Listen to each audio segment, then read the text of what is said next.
Well, good evening, ladies and gentlemen. It's good to see you, and of course, it is good to be seen by you. Welcome, of course, to yet another live stream here on the Delver's Dungeon, and I am your host, your guide for the evening, the Dungeon Delver. I hope this Friday finds you well, and I must beg your forbearance for the previous Friday. A matter of relaxation took me away from this cloistered studio to the ivied halls of a university in the state of Alabama, but now I'm back to bring you a modicum of entertainment with a bit of a dramatic flair this evening, as we'll be engaging a little bit of tabletop role-playing of the darker variety, and I hope you will find it satisfying, titillating, and not more than a little bit chilling. But anyway, I do go on. I hope you are all well. Dying Breed Tabletop, LHRPG, Uncle Brad, good to see you. No mask. No mask? Robert Phillips, good to see you.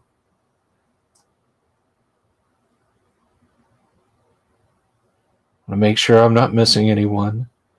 But I hope you're all well. Alan Canning, good to see you, my friend. Alan, I hope you're well. Chris, GM, Jocko, Steel, Mongoose, same to you. Oh, my goodness. You finally get to be a player tomorrow. Congratulations. This brings up an interesting discussion, that I saw pop up on Twitter just a couple of hours ago. Something was amiss with their notifications, so carrying on any meaningful RPG conversations there today was of debatable utility.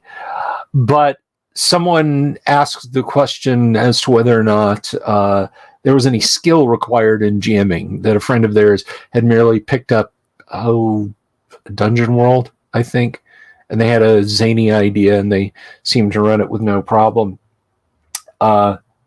I'm not the fun police. I'm not here to tell anyone how to or to not have a good time, merely to extol the way I, and hopefully many of you, enjoy having a good time. And in that same vein, I'm not here. I'm not Antoine Ego here to critique your DMing skills or not. But one thing that I can share with you, and I think I do this with more than just a little bit of knowledge and background, is that, yes, anyone can be a game master, a dungeon master, a referee, a caller, a keeper.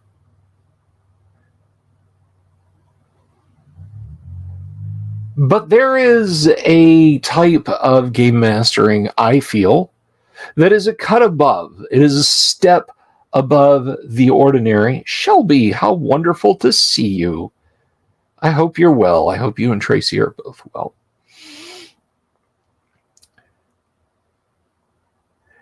I feel that there are people who bring to the table a degree of skill and artistry in their game mastering that resonates, that is persistent, that holds across not just a single brief campaign, but across an entire hobby.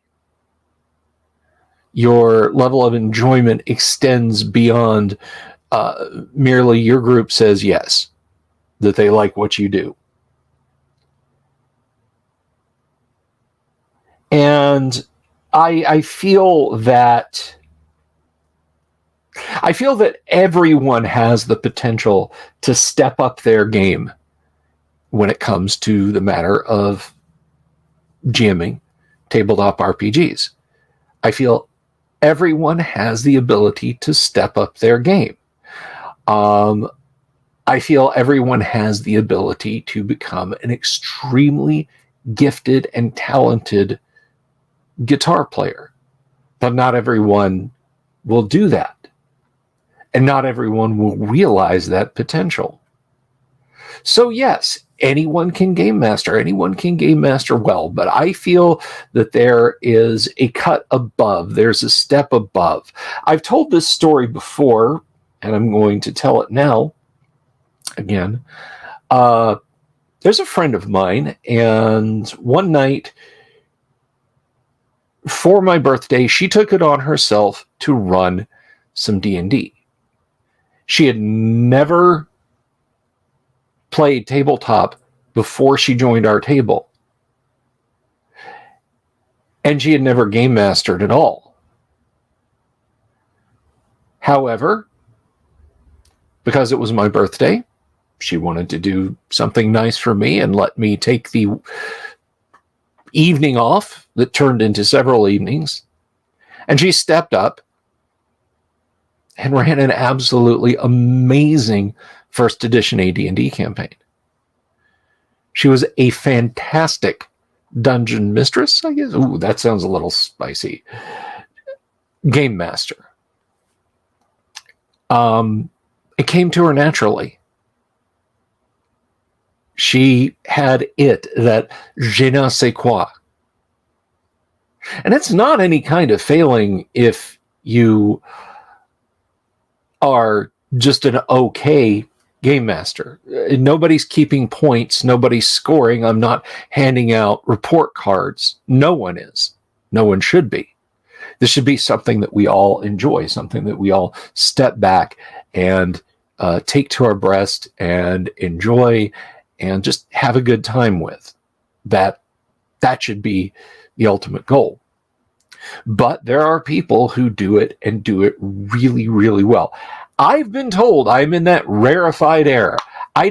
You guys see me game master a couple of nights a week. You'll have to tell me. Someone left in my comments on a video, this would be so much better if the game master didn't think of himself as an actor or something to that effect. But I argue differently. I think a game master does need to be an actor, an amateur thespian. Don't we all?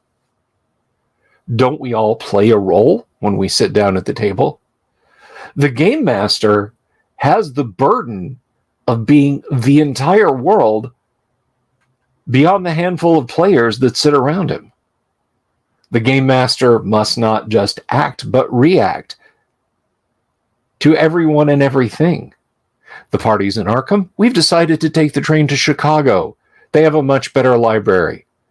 Now I need to be a conductor, police officers, vagrants in the streets, a stuffy librarian, cultists in Chicago.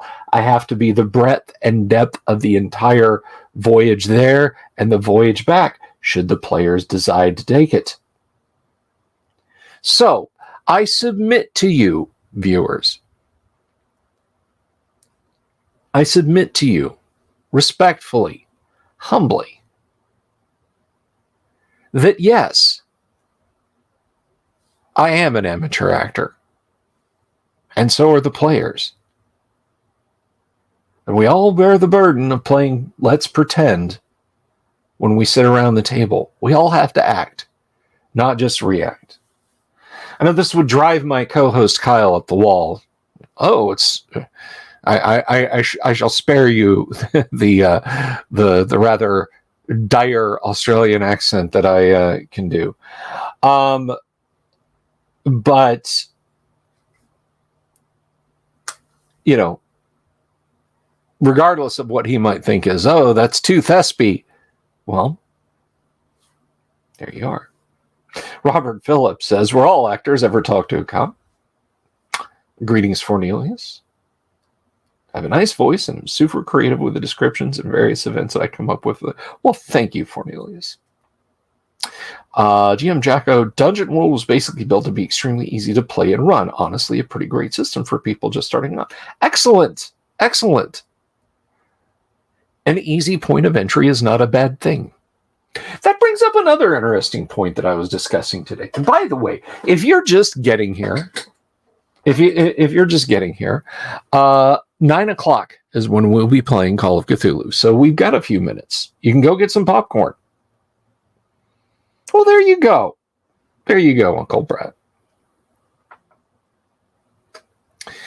What was it? The discussion was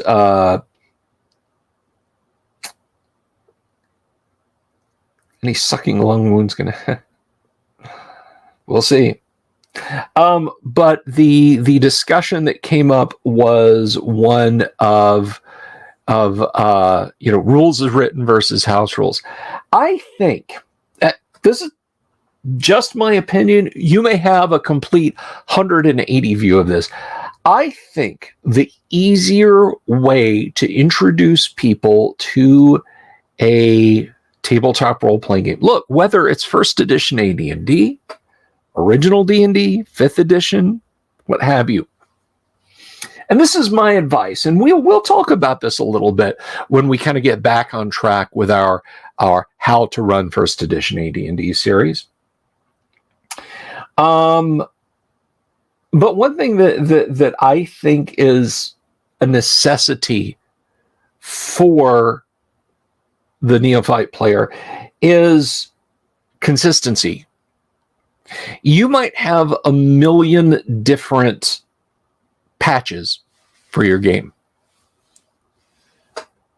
Let someone enjoy the vanilla experience before you start hitting them with, well, I have this custom psionics class, and we don't use Vancian magic. We use spell points based on psionics, and the world is a giant platter on the back of elephant. It just,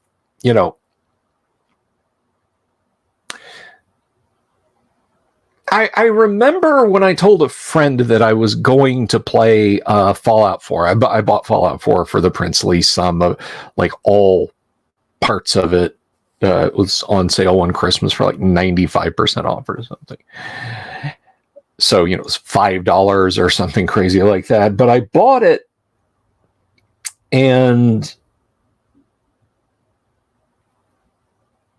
this person was like, well, you're going to want this patch, and you're going to want these patches, and you're going to want these fan add-ons, and so on, and etc. And you have to make sure you load them in the right order. And I appreciated it. And I have installed a bunch of those fan mods and that sort of thing since then. But as I said then, I said, let me just get into the game. let me just get into the game. And I know there's a danger of creating with the Bethsoft sandbox games, of creating a character and suddenly you're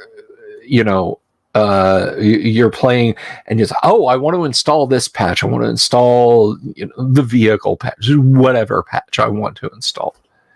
And it's not compatible with anything you've done. So your choices are don't use it, or start over. So, I took the risk there. But going back to you're quite welcome, GM. But going back to what I was saying, I feel that the vanilla experience, particularly when you're talking about first edition AD&D, is the best. The rules as written. Then you can start introducing people to your house rules. Or if they've got a really cool idea that meshes with your game, then you can accept it. That's just... I think that's just good... That's just good game mastering. I feel like it lets your players view a game system tabula rasa. Gary mentions, of course, in the afterword in the Dungeon Master's Guide, uniformity of play. And I think it's important to establish the sense of uniformity of play, so someone can get a baseline for what a game is or is not. Now, if you're starting someone into an already extant campaign, that might not necessarily be the best route. Hello, Tommy Dye, good to see you. That might not necessarily be the best route because, a set of rules for the new character and a set of rules for the current players isn't exactly going to jive. But I think if you're starting a new campaign, particularly if you're starting with new players, just slowly introduce that sort of thing. Don't just dump the entire buffet on their table. Give them a basic meal and then tell them what's good. But that's just me. You might feel differently. But something I can tell you I feel strongly about are our friends at Hellebarde Games, who are the sponsor of tonight's live stream. Hellebarde Games makes the kind of adventures they'd like to play, whether it's for 5th edition, for Castles and Crusades, or for the OSR. Old School is in play at the table with Hellebarde Games, and you can check them out on Drive-Thru RPG or at their website, hellebardegames.com. So, also, I would ask you, if this is your first time wait, we're at 4959, or is it 4940? I think it's 4959. 4,959 subscribers on the channel, and I am just floored more every day by the number of subscribers and supporters we have. It does my heart good, and I appreciate everything you guys do. You are a wonderful audience. Look, whether you subscribed yesterday and this is your first experience watching anything I've done, you're just like, oh, that's an interesting channel, I'll check them out later, and you're here for the first time, or you subscribed back in 2014, thank you. From the bottom of my heart, you make this worth doing. I would do it if there was one person, folks, and I've said that before, a single subscriber, and I would do these videos because I care about you guys. I do. So, onto that, let me just say welcome to you all.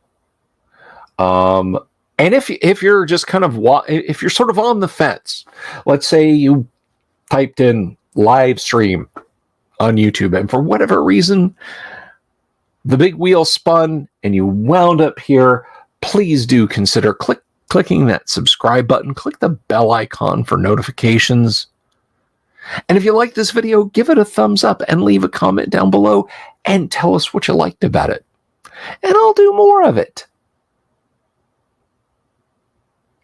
or at least I'll try to do more of it. I'll do what is within my power. Which kind of brings us, I was talking about this the other night. Now, this is going to sound complainy, and I absolutely don't intend it to, but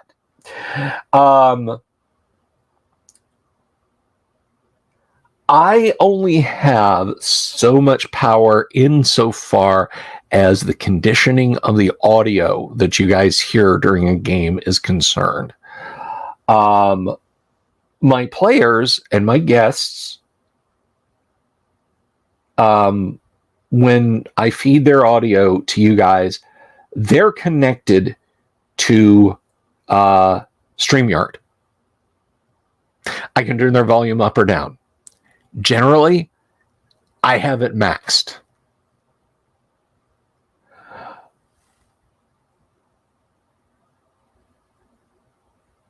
I'm going to get to, that's a damn fine question, Alan. I'm going to star that, and I'm going to come back to it because we've got a few minutes yet. We've got 10 minutes yet, and I want to answer that question. If people were connected to me somehow, just directly, and then I was streaming out to StreamYard and so on and etc. And guys, that would require way more resources and compute power than I have. But I could adjust levels and I could set separate inputs for everyone. But I can't really do much with the audio. I can't. But even if I could send people amps and microphone setups like this, I still couldn't control their connections and how StreamYard is hearing them beyond that.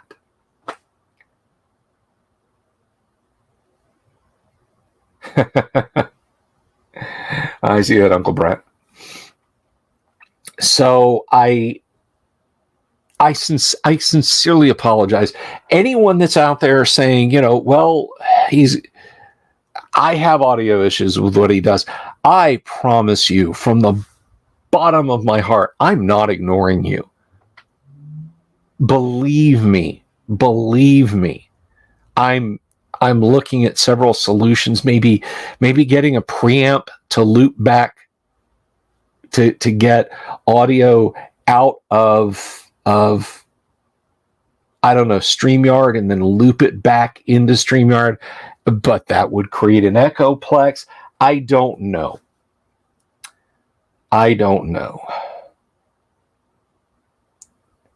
So again, I don't I don't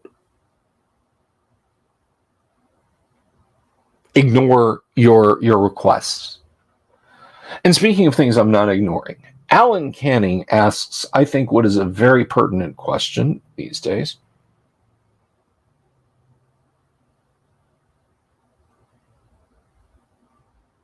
Oh, Fornelius, that's wonderful. The 4th E rulebook is truly a great edition of Call of Cthulhu. I quite love this one. It is a great all-in-one RPG. People say, what's your favorite all-in-one RPG rulebook, Bill? Expecting me to say something like, the Rules Cyclopedia for D&D. It's this. Everything you need for a great Call of Cthulhu game right here, all in one book. I do have the reprinted box set, however, which I also love. Anyway, I want to answer Alan Canning's question because Alan asks, let's go over here. I'm curious, does player burnout exist or is it not that common? It absolutely exists. There was a period in the early mid 2000s when I was honestly just the idea of going over to my friend's house and playing Hero System or D&D 3rd edition or 3.5, which was pretty much all we were playing, was about as appealing as eating a McDonald's hamburger bun. Just the bun. I went anyway just to get out of the house, but oh my gosh, yes, I was absolutely burnt out. I did not want to game. I kept doing it.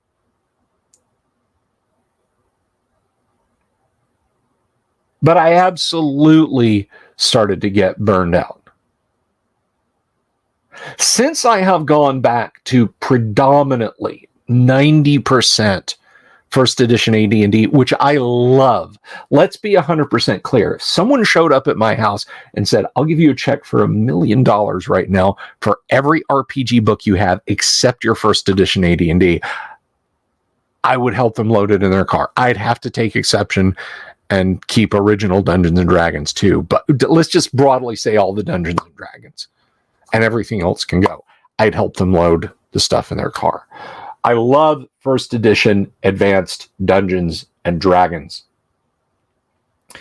I do not burn out on the game that I love that much. And I do love it. I really liked Hero System. I sort of liked D&D 3, but I didn't love them. They were games. They were games we would play periodically. I love first edition AD&D. I think if you love an RPG system, that you won't get burned out on it. You'll find new ways to enjoy it. And that's my 2 cents on the subject.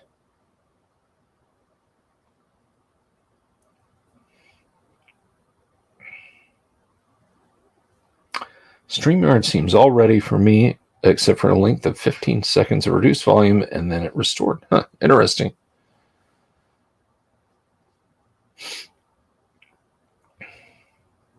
All right, Alan with a follow-up here. He's really taking it down to the wire, folks. Going to the final buzzer. I'm going to answer Robert Phillips' question. Did picking out D&D skills help frazzle you? Yes, third edition was a slog. We played lots of D20. We played the Wheel of Time D20 game, and we played a lot of D&D 3. And I found those systems to be just a slog. Sometimes looking at the character sheet was like staring at a television tuned to a dead channel, just static and white noise.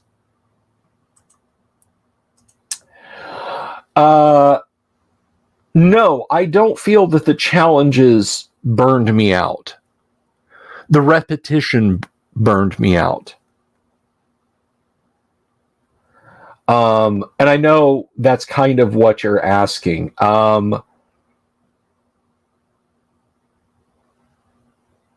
The way they were presented, the adventures as they were presented, it was a very rote thing. Why are we here? Because we're gaming. Why are we gaming? Because we're here. Do you follow when I frame it that way? Staring into the void, sort of, yes. So yeah, I would have to say it came down to a case of why are we gaming? Because we're here. Why are we here? Because we're gaming. Not out of a sense of I love this. I want to hear how things are unfolding. I didn't care. And I think when you hit a point where you don't care how the story's going to unfold, but by rote you keep showing up at game night week in and week out, I think at that point you've hit player burnout. Or worse, game master burnout, which is something similar but completely different.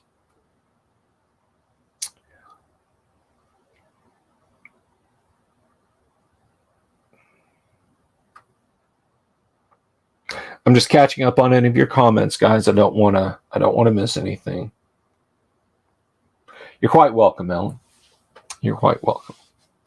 We're going to start in a few minutes. I'm going to reach over.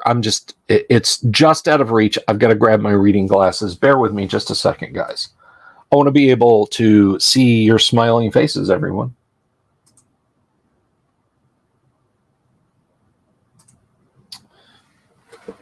Pardon me.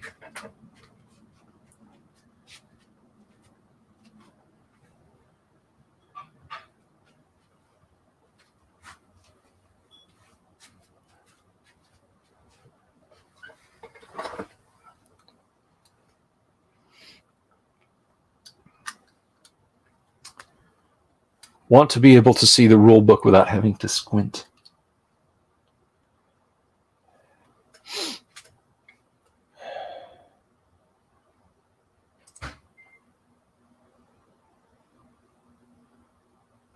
Alrighty, let's zoom that in, and we'll bring everyone into the fray here in just a moment.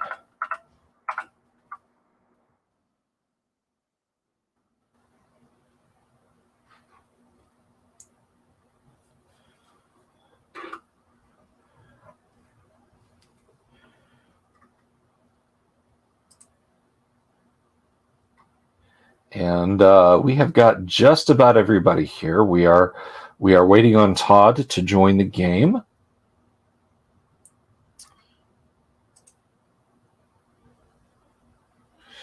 Cornelia says, we started out without secondary skills or weapon versions because I was bringing in total beginners and it won't overwhelm them. Yeah, that is.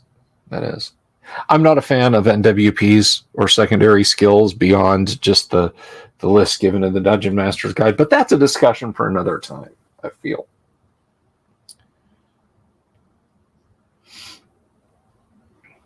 And one thing I do want to remind folks of before we get everyone into the game is, of course, if you'd like to, you can support the show on Patreon or on YouTube for as little as $1 or $1.99, respectively. YouTube sets those prices, not me. But regardless, our $10 level patrons, and $9.99 level YouTube memberships, every month you will receive a free first edition Advanced Dungeons & Dragons module in PDF form, penned by myself or by my cohort co-host Kyle Schuant. That's at the $10 level of support every month. Dying Breed wants some unspeakable horror. Well, folks, we are at the 9 o'clock hour, and I say there's no time like the present. Someone wants to jostle Todd. That's entirely up to you. But for us, let us return to the dark streets of Arkham, Massachusetts, and welcome our players. Dalton Werner, played by Kevin. Hello. Charlton Wiggins, played by Yang Yan Zhao. Good evening. The soon-to-be late... whoops, did I say that out loud? Jane Carter, played by Kenneck One. Evening. And a new face joining. A redoubtable member of the Arkham Police Department. You haven't met him before, but he's hot on the trail of some mysterious ongoings in the slum quarter of Arkham. Please welcome Constable Colin O'Mara. Hello. Played by Doomsword Deathmaster, of course. So, last week, we left on a cliffhanger. For you see, one of the investigators lies dead in some dingy art studio, and chained to a chair, Jane Carter, as the artist, Mademoiselle Cassilda, continues to lay layer upon layer of foul-smelling yellow clay on her. But let us return instead, before we get too involved with that, to Dalton and Charlton. Dalton, what are you doing at this point? You were buying a firearm, I believe, were you not? Yeah, I just went to the what do you call it, general store or Hardware store. Hardware store, yeah. And I bought a 38. Okay. Because I didn't have one. Not for any other reason. A wise move. And what is Charlton Wiggins up to? Charlton was hanging out at the library at Miskatonic U, and he was doing some research. Okay. What is Charlton seeking to discover in the library? He was looking for anything about yoga, and he was also looking for more information about the outer bodies. Okay, so you are trying to discover information about the outer planets and something called yoga. Yoga. Okay. Let me see here. Now, folks, this is something that is unfortunately entirely beyond our technical control on this end, so I'm going to attempt to get our on-screen die roller working once again. Give me a half a second to put this in the appropriate spot, and we'll see if we can get on-screen dice rolling working tonight.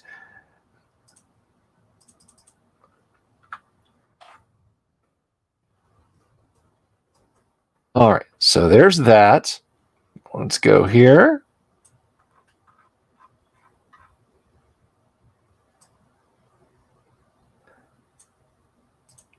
And let's see if we have some dice on the screen.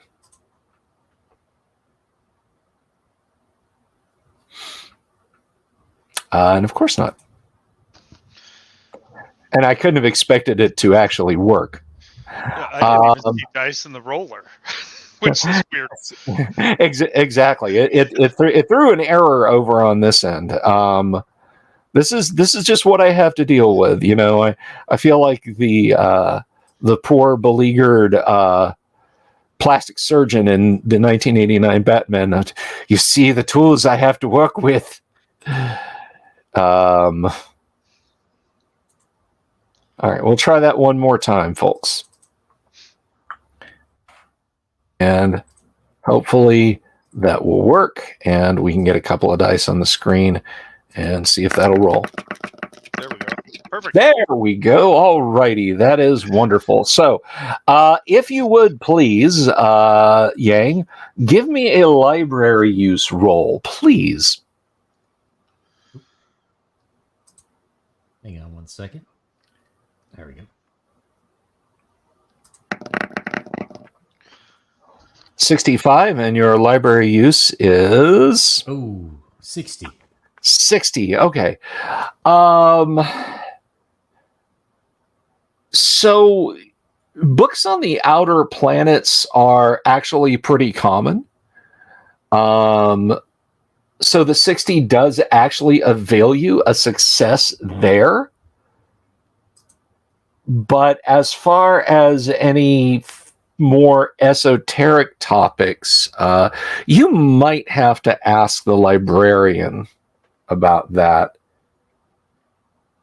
Yeah, I'd like to. Is he still here?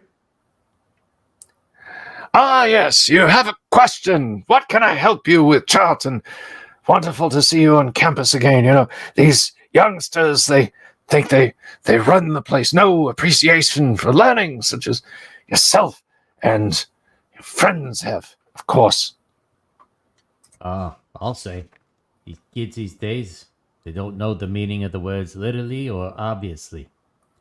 But if you could give me a little hand, I could use some help. I want to find a book. It might be in the rare collection about, I don't know, perhaps something occultish. Something named Yoggoth. Yogggath.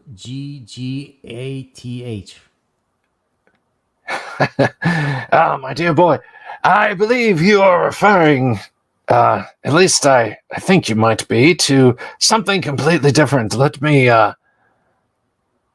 consult my notes here.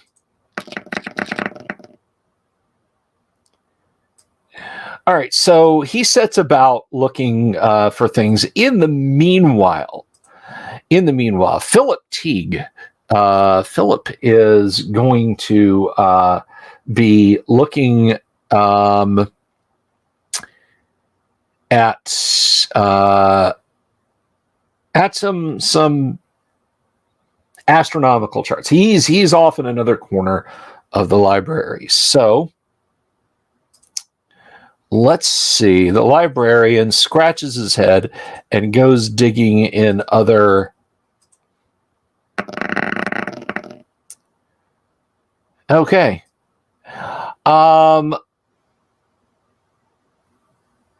He says, that's not a name I'm familiar with, lad. Although, if it is something in the rarities, of course, you know the rules. These volumes must be handled with great care. They are not to leave the library, the private study room yonder. And Charlton brings out his own pair of white gloves. I came prepared. Okay. Well, for Charlton, give me a.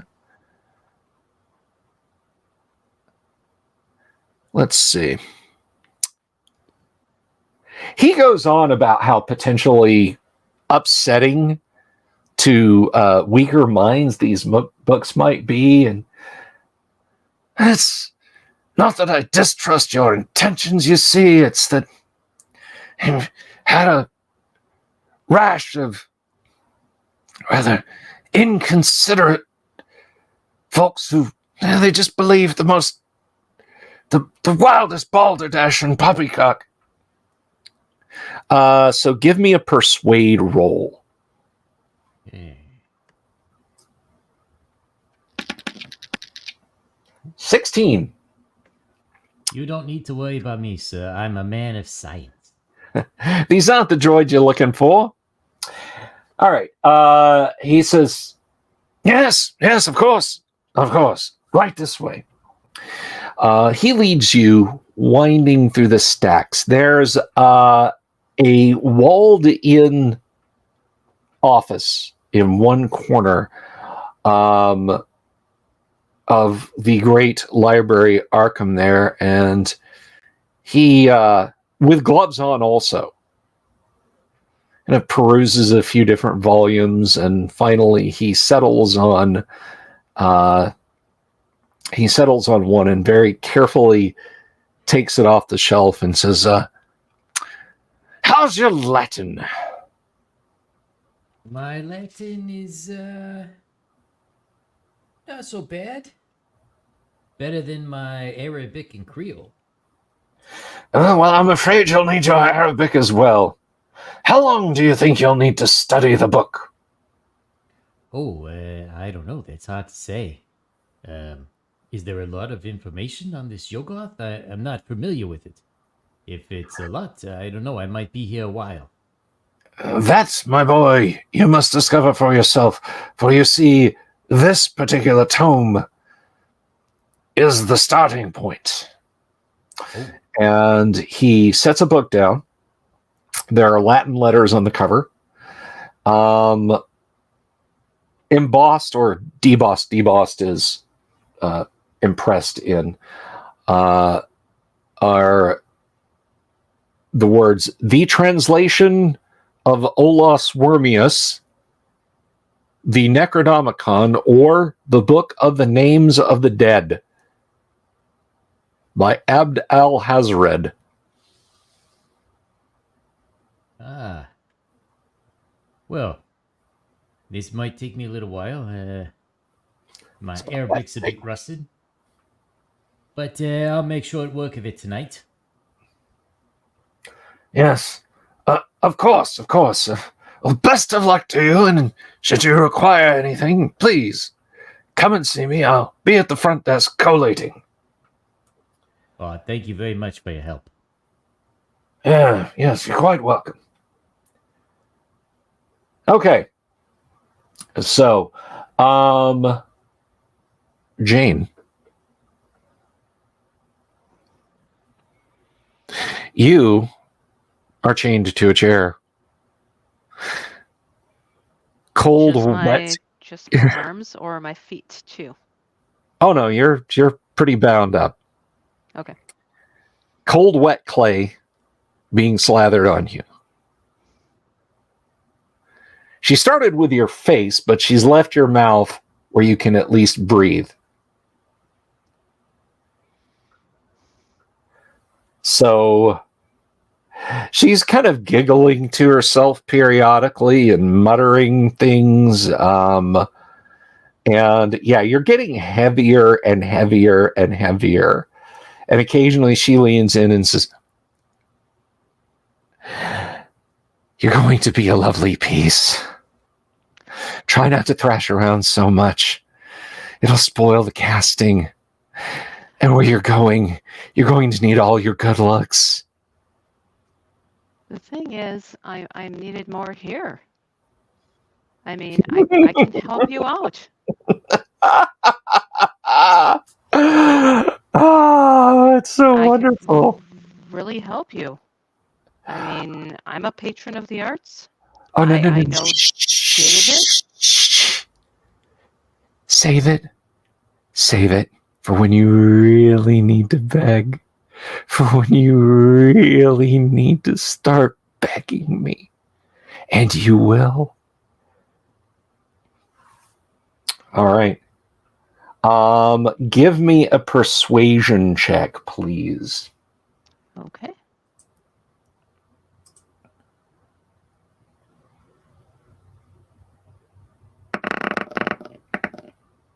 So 70, and your persuasion is 65.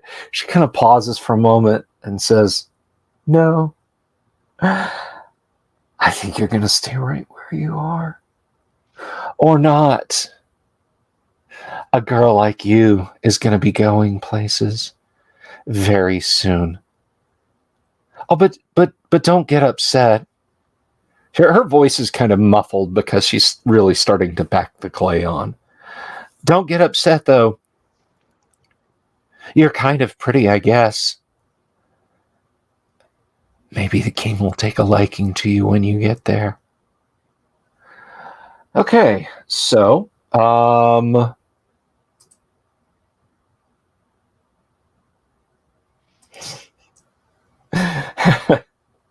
mean, my father would pay quite a bit to make sure that I stay here and not in a game. With that, she plants a slab of wet clay over your mouth. You can breathe through your nose. However, give me a sanity roll, please, for Jane. Okay. You've taken some hard shocks tonight. You watched your friend get gunned down. 83 is not successful. You don't know whether this insane woman is actually going to suffocate you. You don't know so take a 4-point sand loss. That is not 20% of your sand, so you don't pick up an insanity, but that is quite the shock because you have 2 little holes now to breathe out of, and the clay that's on your arms and elsewhere on your head and face is starting to stiffen. So, Dalton, you have returned to to Caesar's mansion. He is, of course, still at work. And the help tells you that that Mr. Agley and Miss Carter, they left perhaps an hour or 2 ago. They went out calling, you see. Can you tell me where they might have went or where they're going? It was with a woman, and she was in a delivery truck. It was. Give me a luck roll, please. All right. Hopefully, we don't have any weird dice sounds. Yeah, don't use those dice, please. I beg of you. 29. 29, and is that in your luck range? Yes, it is. I'm sorry. What have you got for luck? 45. 45. Okay. What am I looking at? Oh, I was looking. Sorry, looking at the wrong character sheet there. But yes, that is within your luck range, and it just so happens that they have one of the business cards of the person they left with, and it is Mademoiselle Cassilda. She wasn't real thrilled with us last time I spoke to her. Did she seem... the lady, I'm assuming it was her. Did she seem upset? Not upset, angry, sir. More... She seemed to know where Mr. Caesar's son was. She wouldn't divulge it to us, but she said she could explain it to your friends back at her residence. I'm afraid I don't know where that is, sir. Oh, I know where that's at. I think she lives in above the studio where she produces. I think. Perhaps, sir. Perhaps. You know, Professor usually turns in early. I would have expected him to be back by now. Anybody else return, or is it just me today? Oh, no, you're the first person to be back today, sir. Well, when I have to go over there and start look around. Of course, sir. Yeah, can you call me a cab, or and maybe I just have to hoof it. You know that it's Caesar's estate is well outside of Arkham, Yeah, and it is on the opposite side. So, yeah, you're not gonna. I mean, you can certainly walk there. It's just going to be probably sundown by the time you get there. right. It'll be after the game ends. Yeah. So I'm hoping I could get a ride out there. When is Caesar supposed to return? Do you know? At 5 o'clock, sir, and it's 1:30 now. Okay. Did anybody else tell you where they were going? I kind of went on a whim.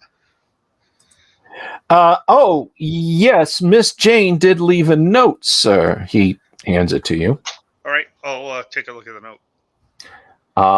And it says they're going to Mademoiselle Cassilda's art studio in Arkham. All right. Well, I don't know what kind of noise is going on over there. I know Cassilda wasn't real thrilled with us last time I talked to her. Sounds like she's not any happier. Why would they go with her? So no, sir. She her degree of comedy was very high, sir. She seemed most insistent, but in a friendly way, that your friends should accompany her. She didn't seem angry or upset at all. Oh, well, that's an oddity. Okay, well, yeah. How do you suggest I get over there? Yeah, it's across town, right? I show them the address on the card. This is where I gotta go. Yes, sir. This is near Mr. David's old residence, if I remember correctly, sir. The street. Yeah. Yes. Well, sir, you see, I don't rather frequent that area of town. You might be able to convince Mr. Caesar's driver to convey you there. Oh, he's here. Great. I'll seek him out. You know where he's at? Oh, yes, sir. And he pushes there's basically an enunciator board, and he pushes a lever. Okay. And a few minutes later, there's the driver. I say, hey, Bob, I need to get a ride into town. Think you can take me? And I hand him the card. I was across from where David used to live before he disappeared. Hoping to help find him, you know. Well, I don't know if I can take you back. That's a good trip into town, and of course I have to pick up the boss from work this afternoon. So I can take you there, but you'll have to take hire a car to bring you. That's fine. Yeah, I could do that from in town. I can't. The problem is I can't do that from here, if you know what I mean. So if you'll take me into town, that'd be perfect. Of course, sir. So let's see if we can wait at your earliest convenience. You know. Yes, sir. If it's just the same, sir, can I finish my cup of coffee, sir? Oh, absolutely. All right. Get in front of that. Okay. So while he's doing that, meanwhile, back over in that part of town, Arkham beat cop Colin O'Mara has been summoned to the street. There is a local resident. You know, these are your people, O'Mara. These are working class Arkhamians, and there's a woman who has gone out and she's used the police call box to notify the police. And she's explaining to you, I'm telling you, somewhere around here, I heard 3 or 4 loud pops. She addresses you by first name. These are your streets. These are your people.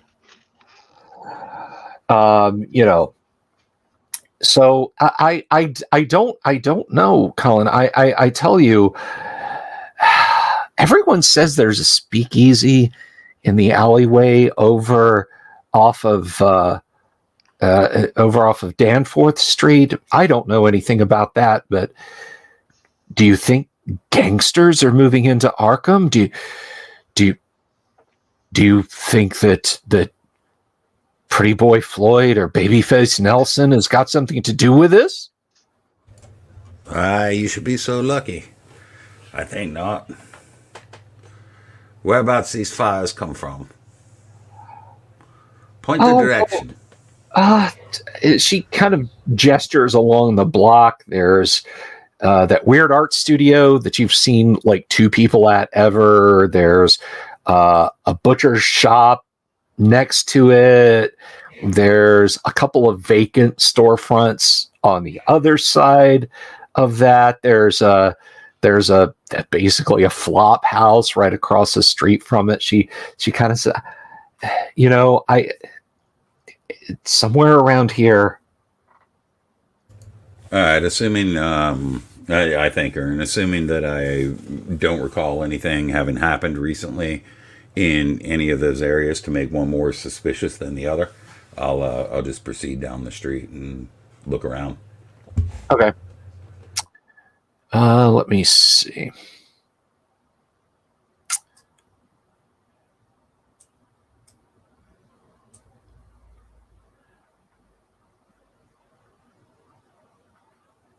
Okay.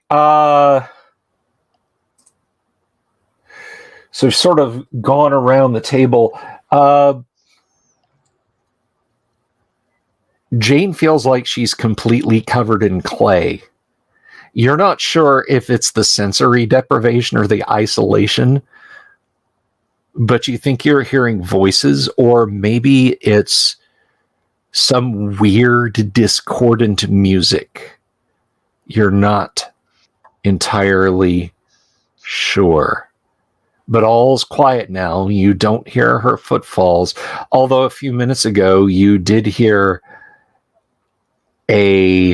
what sounded like a door opening and something being dragged out of the room, going down the stairs with a heavy thud, but even that stopped now.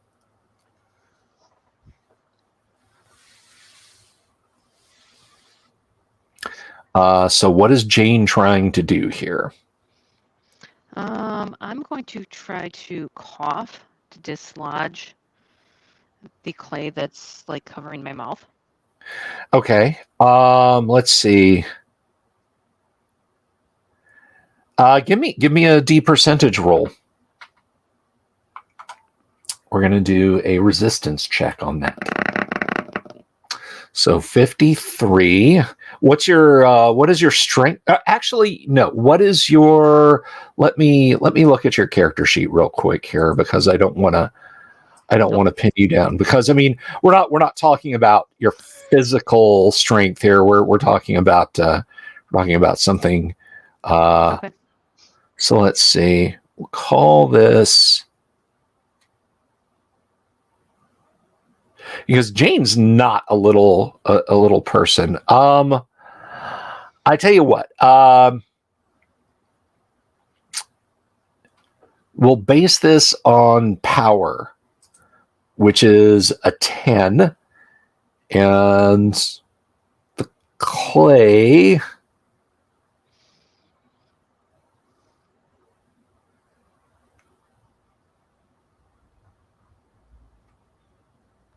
So yeah, that you make a little bit about you feel like maybe you've puffed it out a little bit, like you've got a little bit of breathing space, but it doesn't really move. Okay, I'll wiggle my body too to see if I can get anything to like maybe crack and release a little bit. Okay. And your strength is actually very good, so go ahead and give me another percentage roll, please.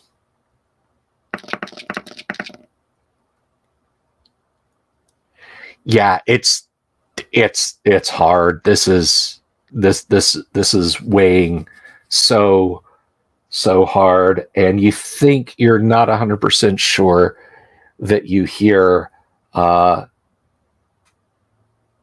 footfalls coming close, and then you're kind of startled. You would jump if you could. This voice, very muffled in one of your ears. You know, I hate to be a bad hostess, but I really think it's time for you to go now. Give David my warmest regards if you happen to see him. I'll say, but wait. You hear a crack, and then another, and then another, and you feel your body jarring as if something is striking you. And you blink, and you've got like this yellow, dried clay dust in your eyes. And you're blinking, and you're outside where it's sunny.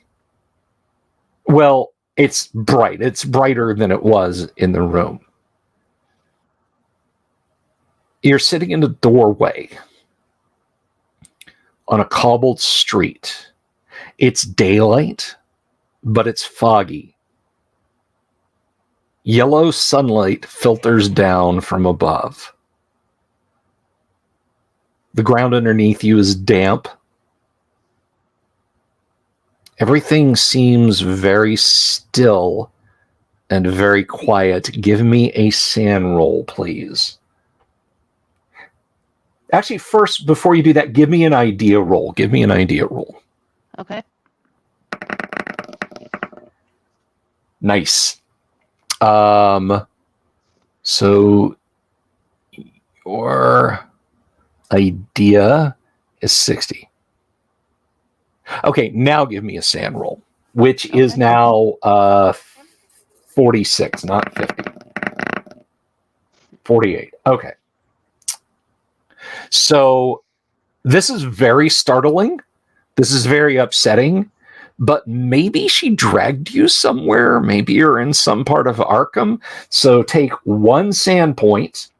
Okay. And yeah, it you must still be in Arkham. You can smell the sea. You can't hear any seabirds or anything, but she had to have dragged you somewhere else in the city. That's the only logical explanation. She dragged you somewhere. Maybe you fell asleep, fell unconscious, suffocated. So you're kind of getting a grip on where you are. Colin, you hear a sound that sounds like someone's hammering. All right, from which direction? From just in front of you. Maybe it's in. It could be in that art studio. Could be in the art studio. Okay, some of it's coming from my left. Does it look like the door is readily breachable? Well, I mean, the front door, it's a glass door. You can see in the studio. There's yellow golden wallpaper, a few easels. Mademoiselle Cassilda's fine portraiture and sculpture art. Come in for a sitting. There's a for rent sign in the window, but it looks like the place has been actively used recently. As you're standing there examining it, you hear the ooga, of a car that's coming up the street behind you. It's much too nice a car for this locality. But you recall having seen it here in the past. It's a Studebaker, big long Studebaker. You recall having seen it in this neighborhood before. And one person gets out, and he's kind of looking around and looks at the studio. Dalton, there's a uniformed police officer standing there looking at the studio also. Oh, God. I look and see if he's one of the guys I pissed off earlier. when I was in there trying to get them to give me the file on David. It is a uniformed officer, but you do not recognize him. Okay. So, You don't- yeah, I'll make sure he knows that I'm there. I'll cough loudly and I'll say, "Hey, officer, I'm looking for a friend of mine, and they're supposed to be in there." I imagine I'm looking for the same folks. Yeah. You look like a shady goon bean to me, though. Well, yeah, just investigating a missing person. And Well, let's make my haste. I friend- heard some cracking. Yeah, something's going on in there. Yeah, it was to the left. Mind if I back you up, or do you need me to stay clear? Yeah, come along. All right. So I trust you know how to use a weapon. You seem to sort.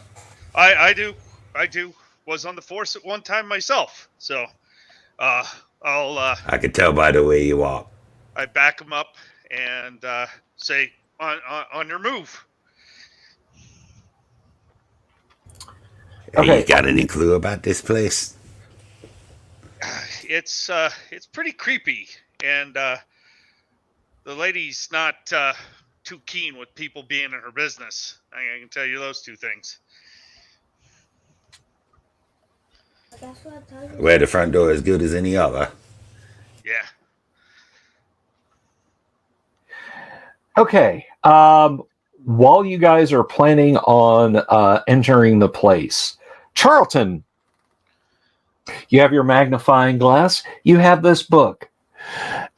Give me. Let's see. Let's look at Charlton, and well, let's start with Latin. Give me a Latin roll for Charlton, please, as you're reading this book. 43. Okay. Much of this book, in fact, all of this book, is handwritten. Just the cover stamping. And it doesn't start with like an introduction. It's not like, read these words. It just literally just jumps right in. And you're carefully leafing through the onion thin pages one at a time. Give me an Arabic language check, please.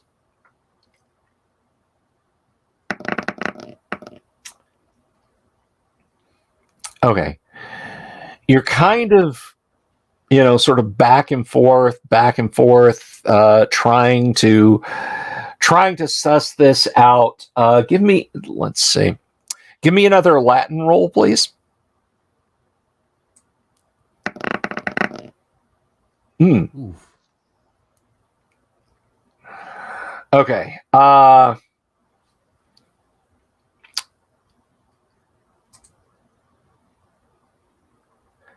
I tell you what, how about an idea roll? Right. Before he does this, he's going to reach into his pocket and he's going to pull out a small bottle from Woolworth's and put a line of white powder on his hand and sniff it before he starts his roll. Oh my. Before he starts looking. Some Bolivian marching powder. Ooh. Okay, so you made your idea roll. If you grab a Latin dictionary, if there's like a Latin dictionary, it can probably help you along in this case. I will do that. Okay. So let's see. Meanwhile, Jane, you're walking around these streets and you think you hear like faint laughter in the distance. You can't see more than half a block in the mist here. But it's starting to dawn on you, you might not be in Arkham.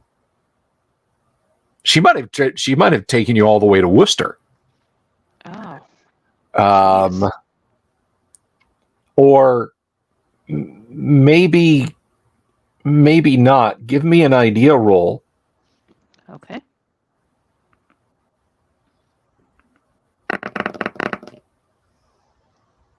Now give me a sand roll.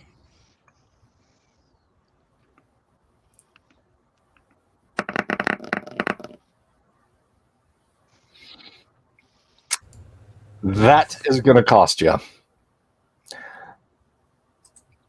Let's see.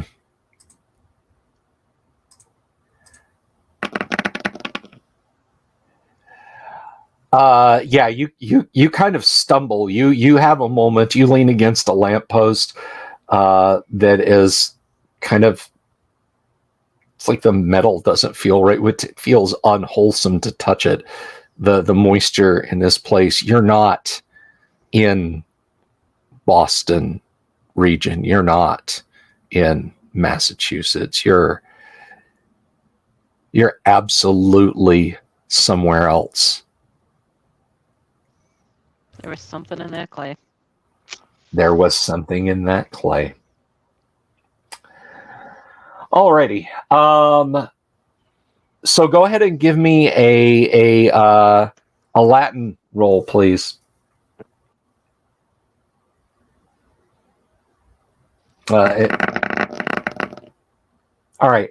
With the dictionary, you can now start to, leafing through this thing. It's so maddeningly because it'll refer to passages, but there's no page numbers. You just feel like a pounding headache coming on because it's like, you'll come to a page where there's obviously somehow been cemented part of another page right on top of it that doesn't refer to any of that text and doesn't look like it was removed from any other pages as you continue to try and unlock this. There's riddles within riddles, and you stumble on these obscene diagrams in there, and just when you're about to give up, you find a passage referring to the black planet which cannot be seen, which ye philosophers discuss. And then it's smudged out. Was burned at the stake for more blurry text. And speculating on the very nature of the motions of obliterated. And then the word Yuggoth. These words that were obliterated, does it look intentional or more like a first-year student got into this book? It just looks like age. Age. Okay. All right. Yes. So let me see here. Is there any more mention of Yuggoth or this unseeable black planet after that? That seems to be the chief reference to it. Let me see here.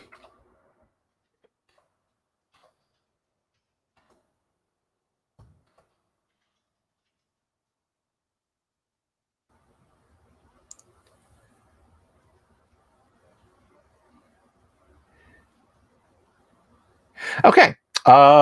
So after spending an indeterminate amount of time reading this, you come to the conclusion, because flipping through it, you see references to Carcosa, to Cassilda, and they all seem to tie in horribly together. So have 13 sand loss and add 15 to your mythos knowledge. All right. And let's see. Let's look at your sand stat there, Charlton. It was 65. It's 65, so that So takes 52. you to 52, and that is most certainly 20% of your sand. So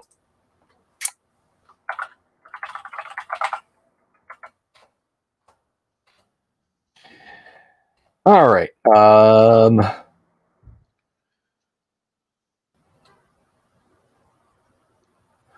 Let's go over here to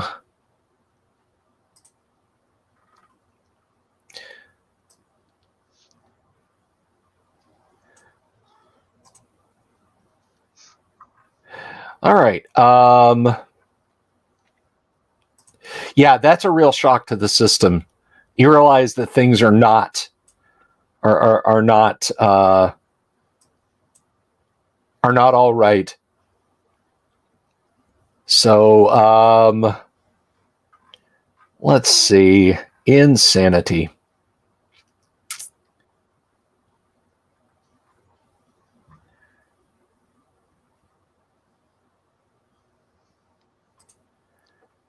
Sorry, I am trying to get to the right place. Be a 6, be a 6. Dang it. The phobias are the most fun insanities.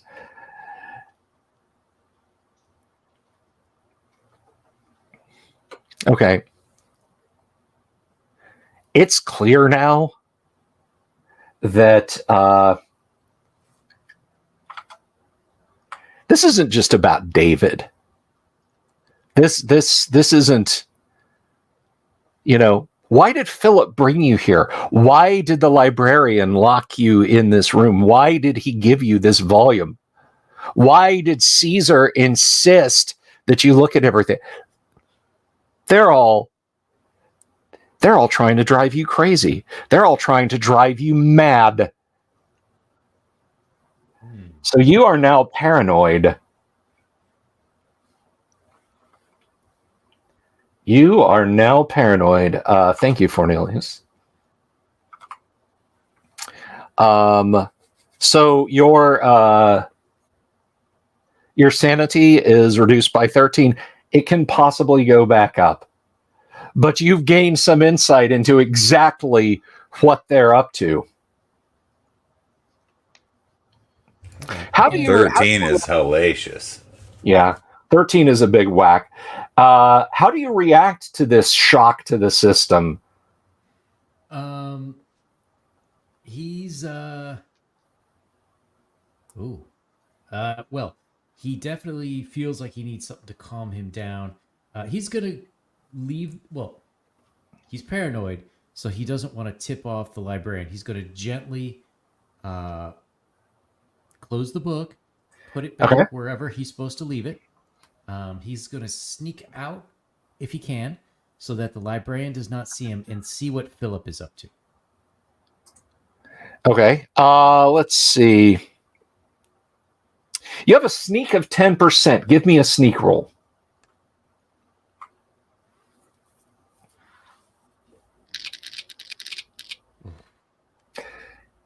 Yeah, you open the door and turn and take 2 steps and knock a stack of books off the table.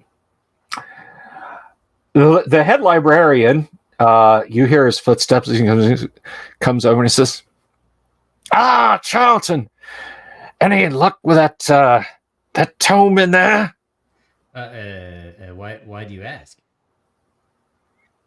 Oh, well, of course, the research that you and Philip are undertaking must be of some import for you to desire to look at a volume such as that. And I was just hoping that in my own small way I was able to contribute to pushing back the frontiers of science.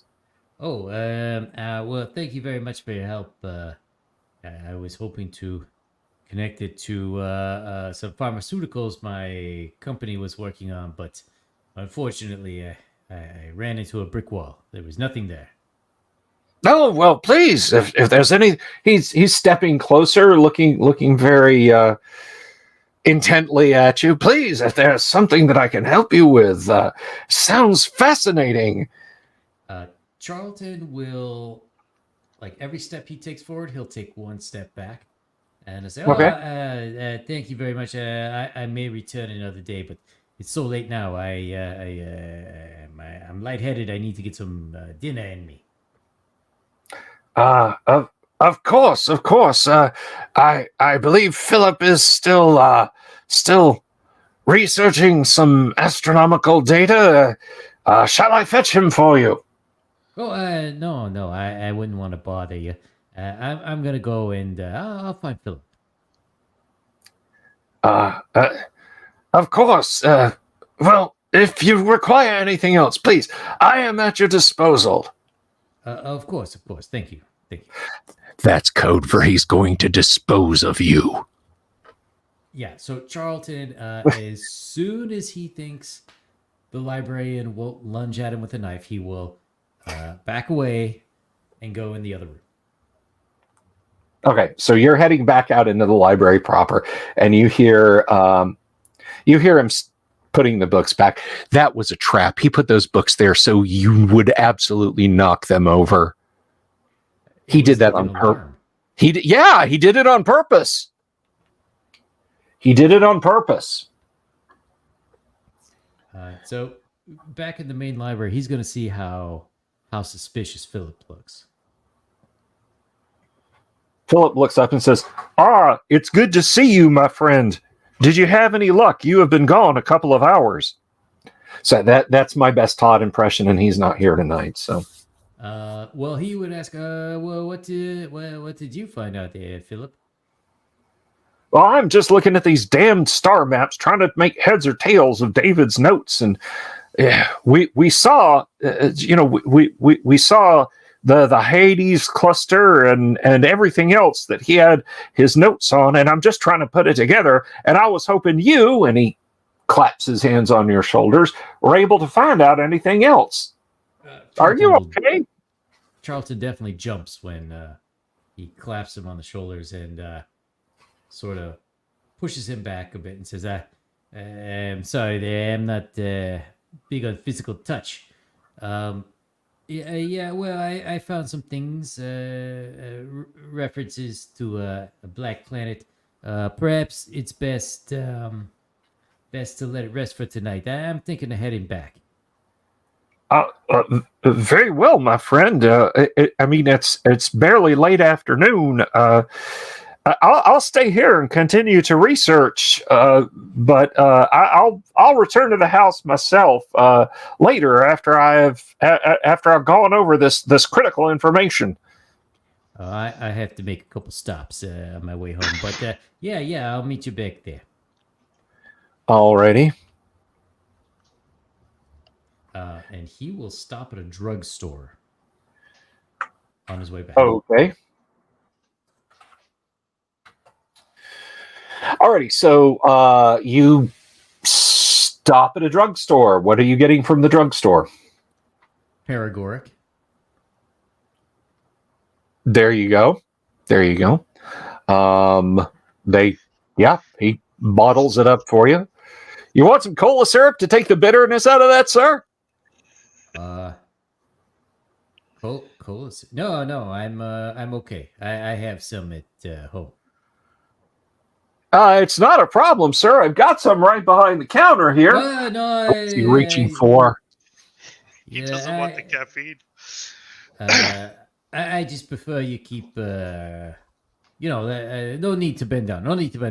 Here's the money, and he'll just throw, like, whatever the nearest bill denomination is, but like a little bit over.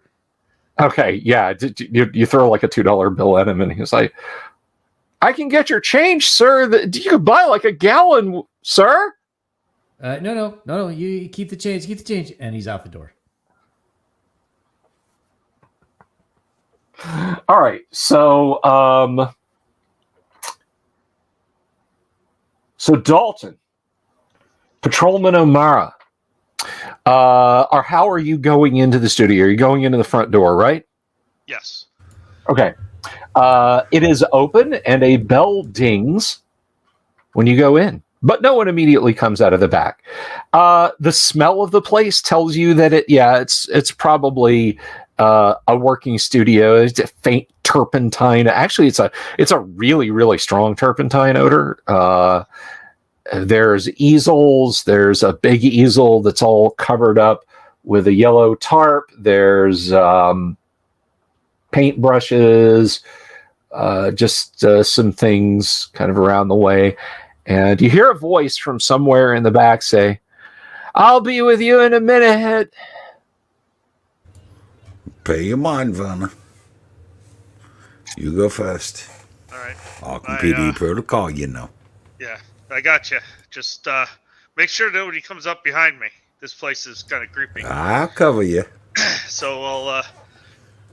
The voice came from upstairs or in the back, or Just somewhere, just kind of hollow in the back a little bit. I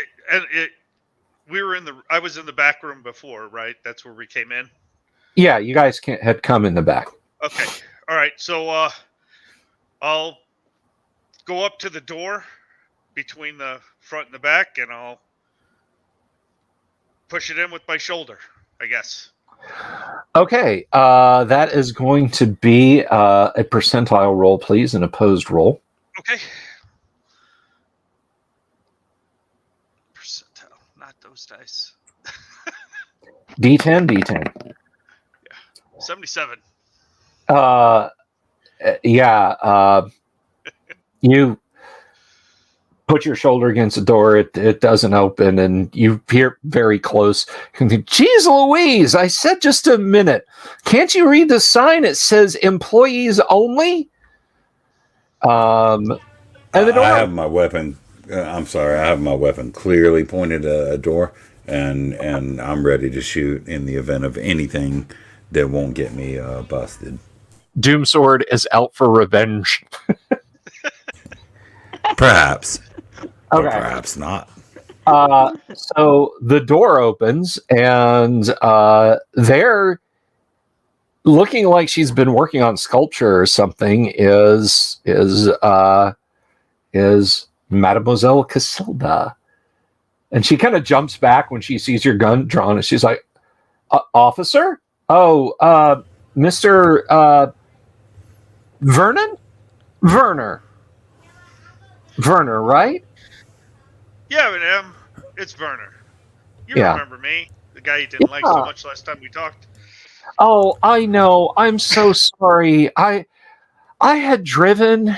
I had driven all day from out from Innsmouth, and I was beat tired. I'm so sorry I was rude to you.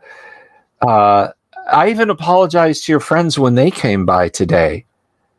Yeah, speaking of them, and as I'm talking, I'm walking in and I'm going to start looking around. She is closing the door behind her as she is stepping out. Okay, well, I'm going to say to O'Mara, hey, O'Mara, do me a favor. Watch this lady. I need to find out what's back there. Well, I got some talking to do her too. Hey, wait a minute, officer. You're just not going to let him just push his way into my... Hey, Yogi Bag, I'm going to let him do whatever he wants. Why? I haven't done anything. Well, yeah, maybe you ain't. Maybe you have. All I know is the gunshots were coming from here. Why are you so defensive? Gunshots? What are you even talking about? Loud cracks. I consider those gunshots unless you got some of them illegal fireworks or blew up your still. She reaches into one smock pocket and reaches into the other. Hold your hand. She's holding a chunk of clay in one hand and a small hammer in the other. Crack. It's loud, sharp cracks as she's tapping it on the clay. I was working on sculpture. All right, well, I'll be the judge of that. Fine. Now, my friend, to take a look. Yeah, I pushed past her and opened the door. Give me a spot hidden roll, if you would, Dalton. All right.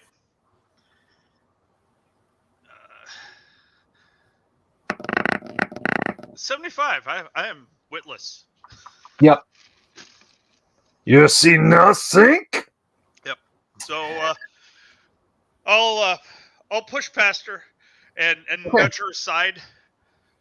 But I'm gonna, as I open the door, I'm not gonna take my eyes off her until I'm through it. Okay, that's fine. And I have the 38 revolver trained on her. Yeah. Okay. Her eyes are like the size of saucers. She's like, is that really necessary? You know, I'm not Al Capone. Well, I'll decide if it's necessary or not. Of course. Won't I? All right, so I'm taking the 38 out and I'm gonna use it as a pointer to the direction I'm looking. Okay. Just in case, as I'm gonna walk around the back area and look around and see what's back there. Okay. Desk, stack of crates. Give me a spot hidden roll, please.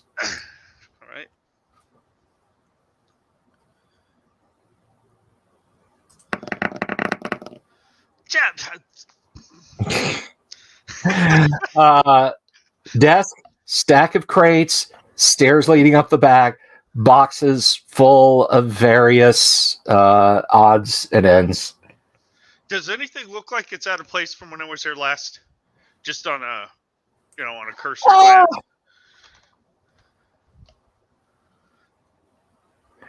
Let me see. I'll be the judge of that. On the count of I'm the referee. Let's see.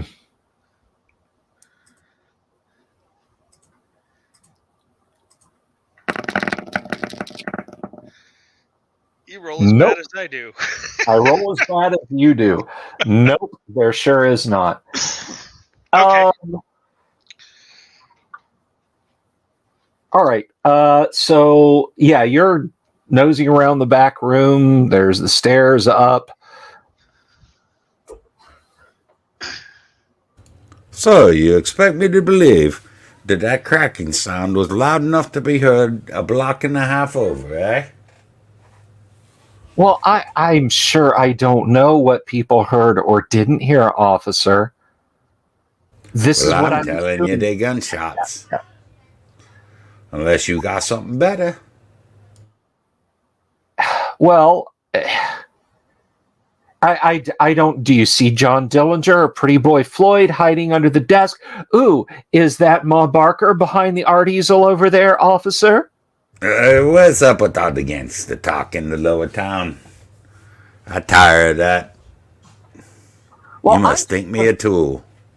I'm tired of it too, and the only tools that I am using are paintbrushes and sculpting tools, to be quite honest with you. Huh. You are... You know, if you don't mind me saying so, and it's probably the Celt, you have got an absolutely amazing... She doesn't touch you. She kind of, just a few inches from your face. She's very mindful.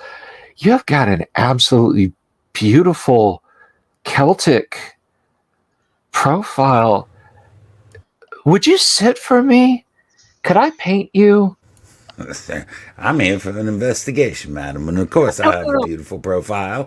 They're Highland Scottish and Lowland Irish. I understand. If you must know. I understand completely. You're here to do your whatever, but a painting of you in the window, it draw business like flies. Could you maybe, I don't know, come back this evening and we could talk about color and skin tones? Well, we're going to talk about something right now, ain't we? We're going to talk about, you're going to lead me through your place, and I'm going to make sure there's nothing funny going on. Oh, sure. Why don't we start upstairs? That's where I live, up there. Right, you go first. Okay. Door opens and Cassilda and O'Mara walk in as you're standing around Dalton. All right, I'm gonna watch her face. Okay. And see what she looks at, right, as she comes in. See if I notice her looking at anything specific. All right. That's fair enough. Give me, let's see. Give me a psychology roll. All right. I'm using different dice. That's fine. Just not the black Call of Cthulhu dice. I beg of you. 49. She is Seer. She walks through. Actually, you know what? I'm gonna just make a quick check here on her behalf too. Just kind of do like an opposed check here. She seems a little nervous, but it could be the fact that you're both pointing guns at her, but she doesn't look at anything or any place in specific. And so she leads Officer O'Mara upstairs. Her private chambers. Now, you guys didn't go there last time, and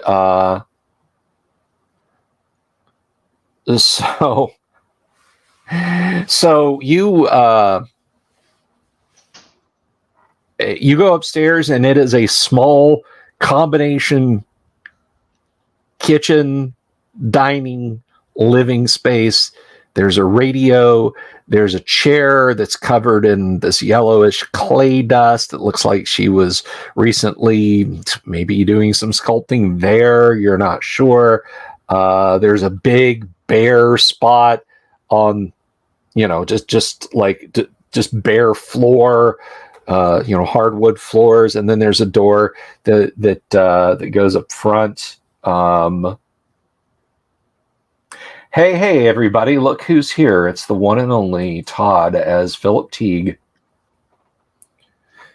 And I know you've been listening along at home, Todd, so I shouldn't have to fill you in any details. Am I right? I'll pick it up as we go. As long as there are no follow-up questions, right? Right. Okay. All right, so you go in and you look around her... living quarters there. She opens the door and she goes, "The bedroom is right this way, Officer O'Mara. I mean, if you wanted to look at anything in there."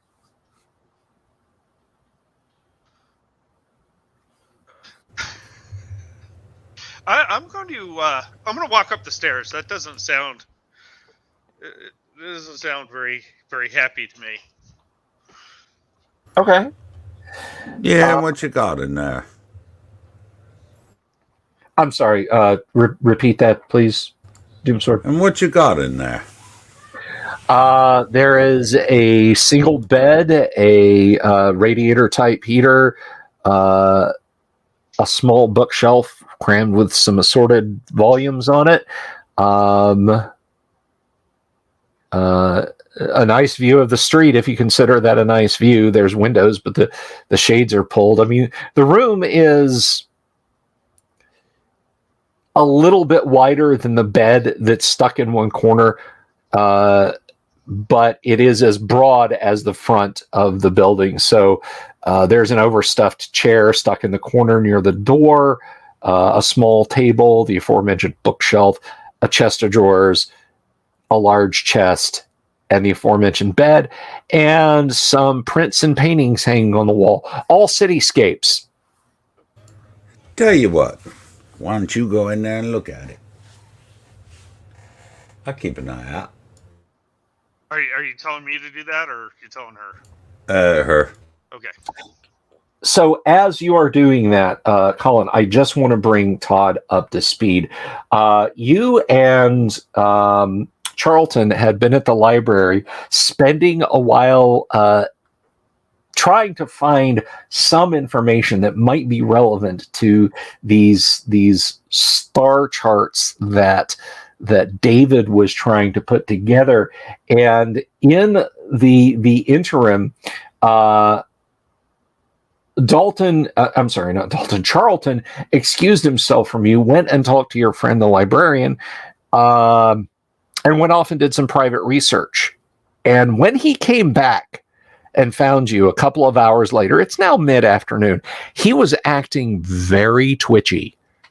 Like you reached out and put your hand on his shoulder, and he like jerked away from you and insisted that he return to David's father's house alone. So what is prior to any of that? I feel like we need to kind of bring you back in the fold. So prior to any of that, what is Philip doing in the library when you and Charlton first arrive, and Charlton goes off to investigate by himself? So it's just you at the library. What would you be doing? I would be researching, trying to find other information on star charts, on anything of the constellation that we saw, Albuquerque up there in the sky. Aldebaran. But go ahead and give me a library use roll, if you would, please, sir. Oh, And for Philip, that is pretty darn good, actually. That's a 75. That's a 1 in 4 chance. And you should have the die. Do you have the link to the die roller? no, I do not. Let me just throw that in the chat room for you real quick. So click einen link. All right, here we go. And this is where I go crazy and start killing everybody at the library. Okay, so you are able to find some books on astronomy and some information about Aldebaran. Now, give me an idea roll, please.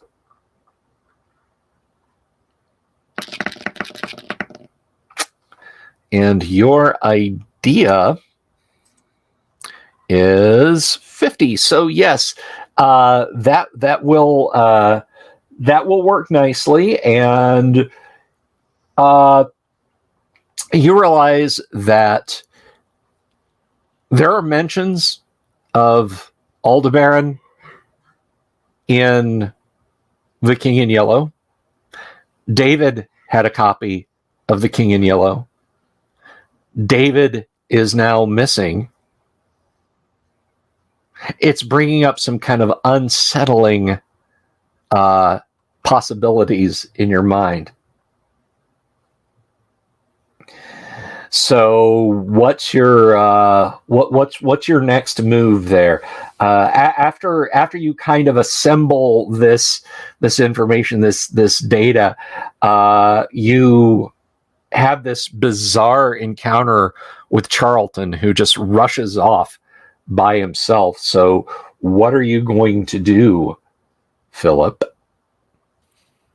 Well, I'm going to think Charlton definitely is hitting the sauce, and I'll take the my findings and research and everything, and I'll take it back to the group and share with them everything I've learned. Okay.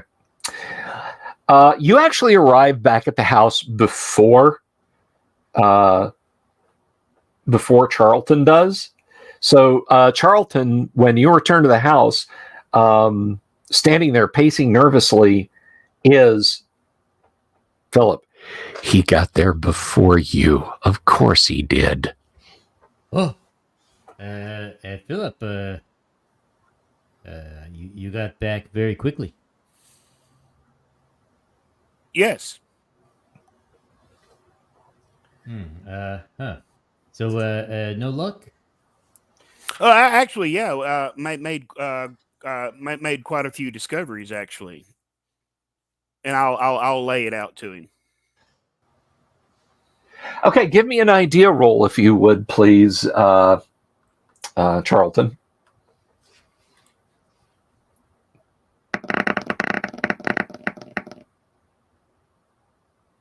Oh, it tracks. It absolutely tracks. Give me a sand roll.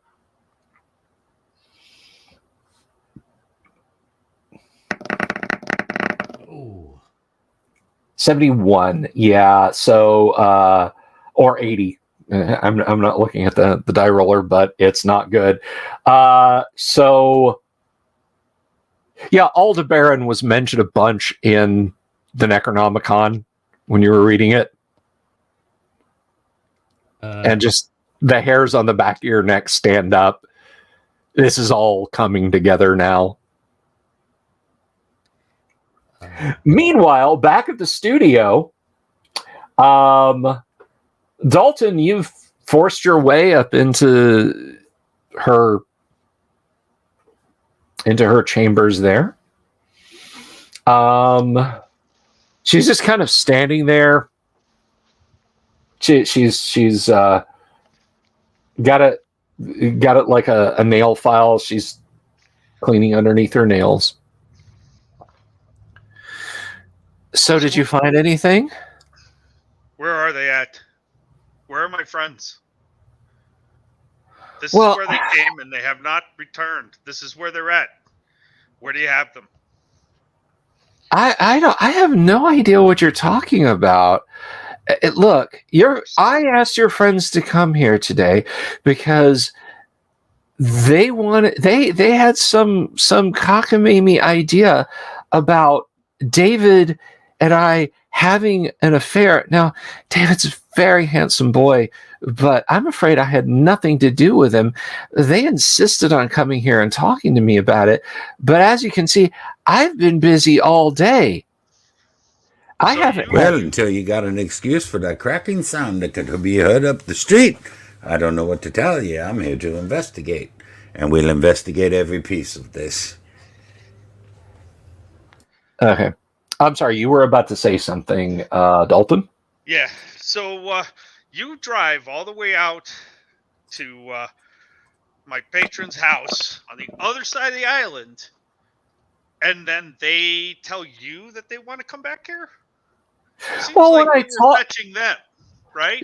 no. When I talked to them there, what they said to me was that they wanted to come back and talk to me here.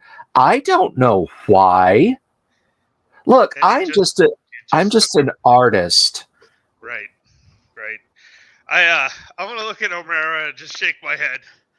She plays the victim quite well, I gotta tell you. She's a lot more badgery when she feels like she doesn't have when she feels like she has the upper hand. That means she's up to something. Before, I can tell you that. Ah, so she's different than before, eh? Oh yeah. What you hiding? Well, do you want to go to the speakeasy under the bed or the opium den I keep behind the coolerator in the living area? All right, lass, you're making my job more hard. Your sarcasm is not appreciated. Just show us the way around. The rest of it. You've seen the rest of it. Well, you must know I got to file a police report. You don't. Well, then do. By all means. By all damn means. She cursed. This lady. Yeah, but I got. First off, lass, you don't talk to me like that. But I have no explanation for the sounds that were heard down the block that came from your location. And crack, crack, crack on the rock in your hand means nothing to me. You know that these cracking sounds came from here. No, We can go about it this way, aren't we? Tossers. Where's the sculpturing you've been doing? Where's it at? You told us you're sculpting things, and that's where the noise was. I didn't see any sculptures. She points at some crumbled bits of dry clay on the floor around the chair. Some of it's there. Some of it's in a bin outside. It didn't work out. I broke it up and threw the pieces away. I'm gonna pull up some pieces and look at them. Do they look like they're statue type things, or are they just like there's like curvilinear shapes inside. Give me a spot hidden roll, please. All right.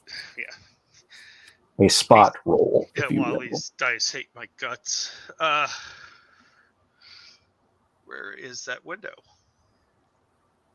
She folds her arms and says, "If you want to come in for a sitting." 31. And your spot? It's 50. Your spot is 50? Yeah, it's 50. Yeah, there's a human face in there. It's female, and there are a full set of lips and just a slightly crooked nose. You know that face. I recognize that's Jane? Yes.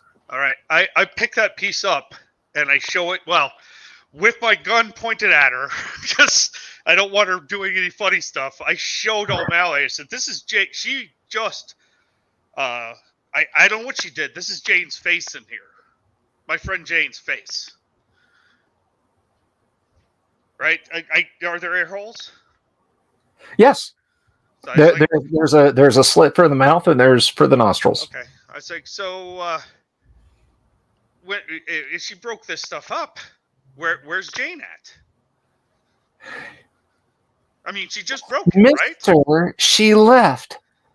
I did a little bit of a bust for her. I said I could do a casting. It wouldn't work out right. We couldn't get it to work. I broke it up. She's going to come back, she said, and sit for a casting. She's very beautiful cheekbones, and I love her little nose. I know nothing of this woman you be talking about, but where is she? You should know. And if you don't, D-Bag, They said you got a problem. They said something to me about going and looking at some apartment somewhere around here. I don't know. They asked me over and over again if I knew who Joe was and kind of motioned like this. I asked them if they wanted... What's going on here? I asked them if they wanted tea or water. I don't know. Okay, Charlton and Philip. What are you guys doing? Charlton immediately goes over to the wet bar, and he gets himself some ice, and he pours a glass, like maybe 3/4 full of whiskey, and his hands are shaking, and the whiskey's going all over. And when he's done pouring that, he takes out his bottle of paregoric, and he'll fill the rest of the cup with that. Oh, no. Oh, you're going to pay for that. Okay. Philip, Charlton is getting hammered, and it's about 3:30 in the afternoon. What is Philip doing? Philip is definitely thinking that this person has severe moral problems drinking this early in the day. Philip is I'm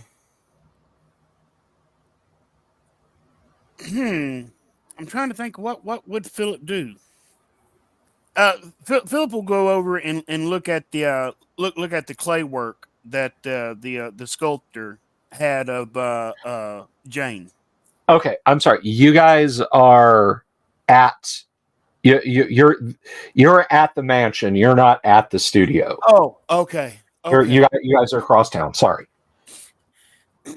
I'm gonna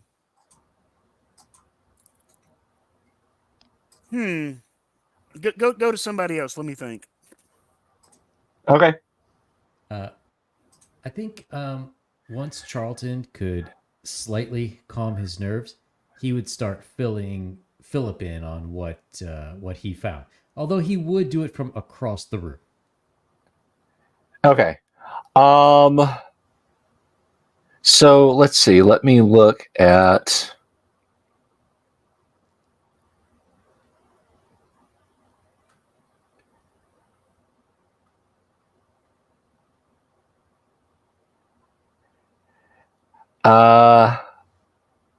I tell you what, give me a psychology roll for Charlton if he has that ability. Let me see, Charlton.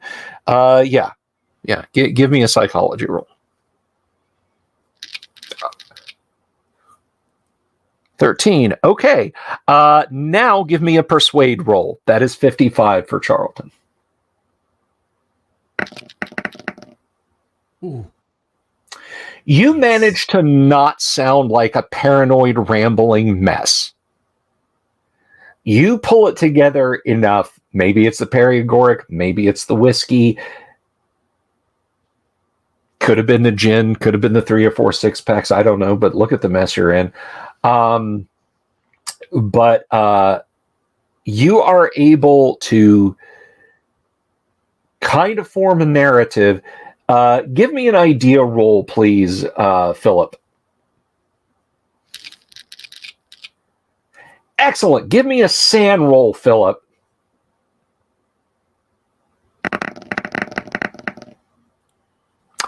Okay, Philip, take a point of sand loss because what your friend has just told you is entirely believable and wholly disconcerting. The implications are that somehow you feel David has become involved in cosmic things that Charlton has uncovered the nature of by perusing the Necronomicon. So, back at the art studio, Colin, Dalton, Mademoiselle Cassilda. What are you discussing with her? I'm going to take a closer look. I'm going to ask O'Mara to watch her. I'm going to go back downstairs and see if I can find if there was any kind of struggle or kind of other, displaced items on the floor, patches of blood, anything in nature, or even maybe there's somebody been shoved into a closet. Okay. So I'm sorry, you said you're going downstairs. I'm going to go back downstairs, right? Okay. Give me a spot hidden roll again.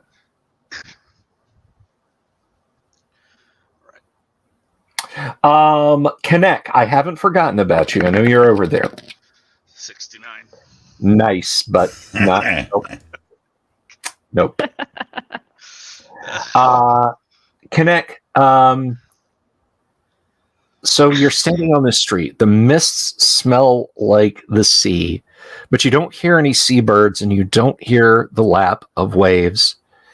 Occasionally, you think you hear voices in the distance. How do you react to this? What is Jane doing right now in this strange city? These oddly buildings that are just, if you look at them, like, okay, there's a gabled roof, but is it angled wrong? Am I looking at it wrong? You're not sure. I'm going to assume that the clay had some kind of a narcotic or a drug in it, and that's what's affecting me. So, with that preface, I'm going to basically figure out that I am on like this wonky trip. Okay. And so I'm going to try to make the best of it that I can, but knowing in the back of my mind that I'm drugged. So things are not going to appear normal. Okay. All right. Not an unreasonable take. Do you walk anywhere? Or do you just stay put, or what are you doing? I'm gonna look around and see. Basically, I haven't moved from where I basically woke up and started in this world, correct? That's up to you. That's up to you. So I'm going to assume I haven't gone anywhere. So I'm going to look around and see if, through my haze of influence of the drugs I'm going to go with, if there's like a portal or something like that I could see that I could No, see in my thing that I could go back type of thing. You can see the building behind you, the street before you, to your left, perhaps the distance of a half a city block. To your right, perhaps the distance of a city block, and this yellow whitish fog. And yes, your audio is a little choppy, Connect, but we'll struggle through unless you turn into a complete robot on us. I don't have the SAN rules handy for robot transformation, but we can make something up. So as you stand there, kind of looking at things, thinking, hey, wow, I must be on a trip. You hear footsteps approaching. Not sure what direction. So I'm near a building, so I'm going to put myself where I have my back against the building. Okay. So at least I don't have something that's going to sneak up behind me. Okay. And do I have anything on my person that I could use as a weapon of some sort, or not really? There is. You have the clothes on that you had on when you were in Mademoiselle Cassilda's studio. That is Okay. all. Are there any rocks around? No. Okay. No, the cobblestones are all firmly packed into the ground, and they're the size of a loaf of bread anyway. So, there is a procession walking past you. All of those in it are wearing broad-brimmed hats, masks of various form. They don't appear to notice you or acknowledge you. You just hear the scuff of their shoes on the cobblestones as they go. All of them are wearing clothes of various shades of yellow, and all of the clothes are very tattered. Some of them are just formless rags, some are nearly complete togas, but all of them are in ill repair. But you do not see anyone's skin. Hands are wrapped to the fingertips, legs all the way to the feet, faces covered. I'm going to remain as still as possible and observe and try not to get noticed.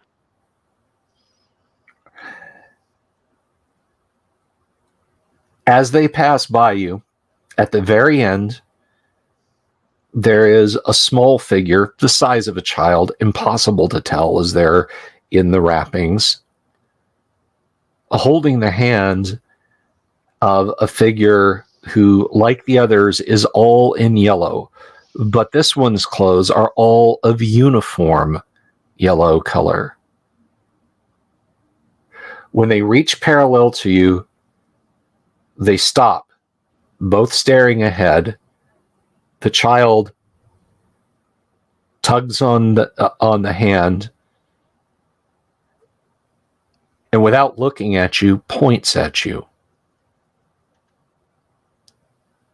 The taller figure turns and looks at you, its face clad in a mask that reminds you of a plague doctor's mask, raises up his other hand from where you couldn't see it.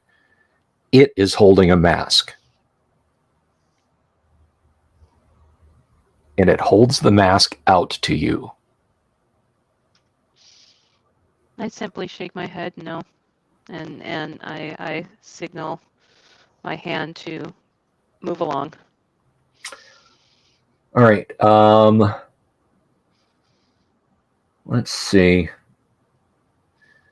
Give me an idea roll.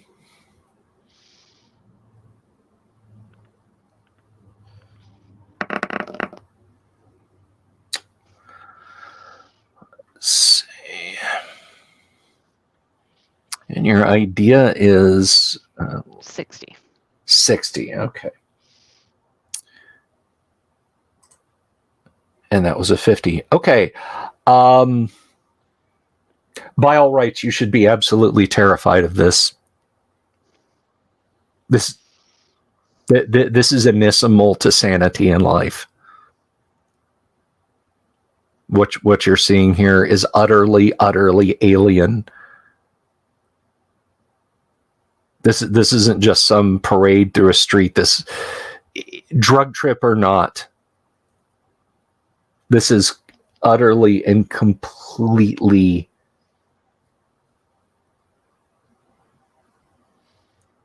beyond your normal ken. So I'm going to let you muse on that for a few minutes. Charlton has explained to you, Philip. Philip, you have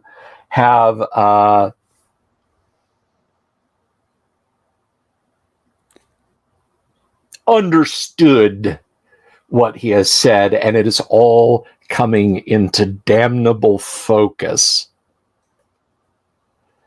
One of the help there at the house comes in and says, "Oh, I'm sorry, sir. Let me clean up this spill because you were shaking and so on." And proceeds to clean it up and says, "Will you be joining Mr. Werner and Miss Carter and Mr. Agley? They all departed some time ago." Where did they go to? I'm not sure, sir. They took the business card of a Ms. Cassilda, and they went. Mr. Carter, Ms. Carter, and Mr. Agley left with Miss Cassilda in her delivery truck, and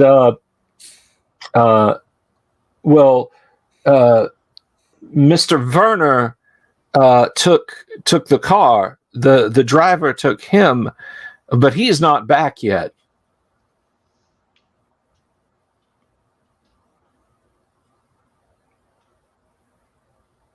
I don't know. It's Philip. That name, Cassilda. Yeah, you know? From the book.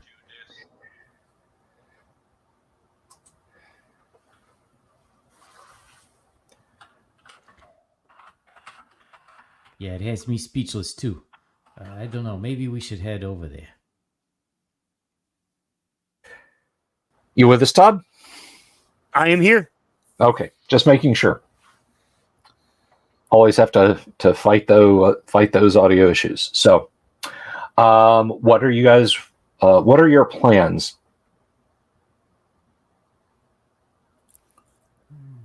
Well, Philip will turn to Charlton and ask, "What is the next step then?" I don't know. I mean, but maybe this Cassilda knows something.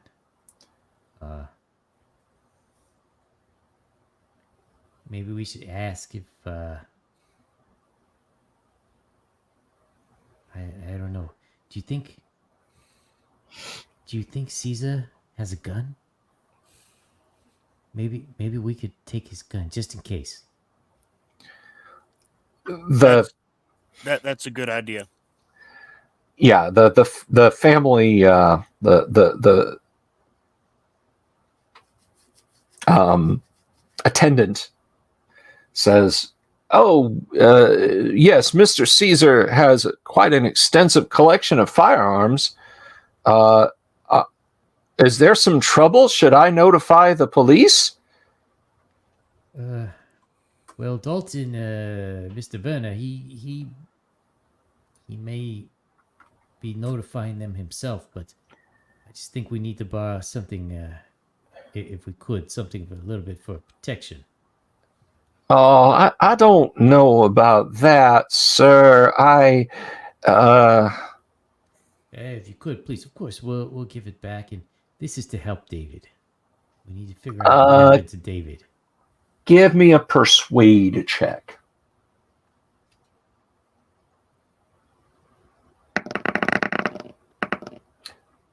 7. He says, "Oh, well, if this involves the safety of Mr. David, of course, and he was in a rather rough part of town, I'm sure Mr. Caesar would completely understand." He actually goes into Caesar's office and comes back in a few minutes, and he has got a wooden case that has a pair of 22 revolvers in it, and there's a dozen rounds for each, so 6 and 6 reloads. Charlton will take them both. Okay. And he'll say to Philippa, I'll hold on to these just in case we need them. Don't worry. If you need it, I'll give it to you. But if we get caught by someone, then it'll all be on me. Very well.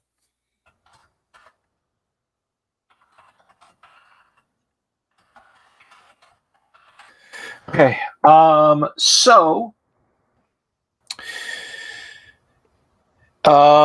whither will thou goest? How will thou gettest there?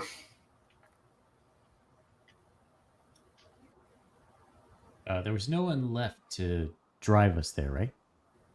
Not at current, no. You could wait for a while. You could try and call a taxi. Oh, yeah, to call a taxi.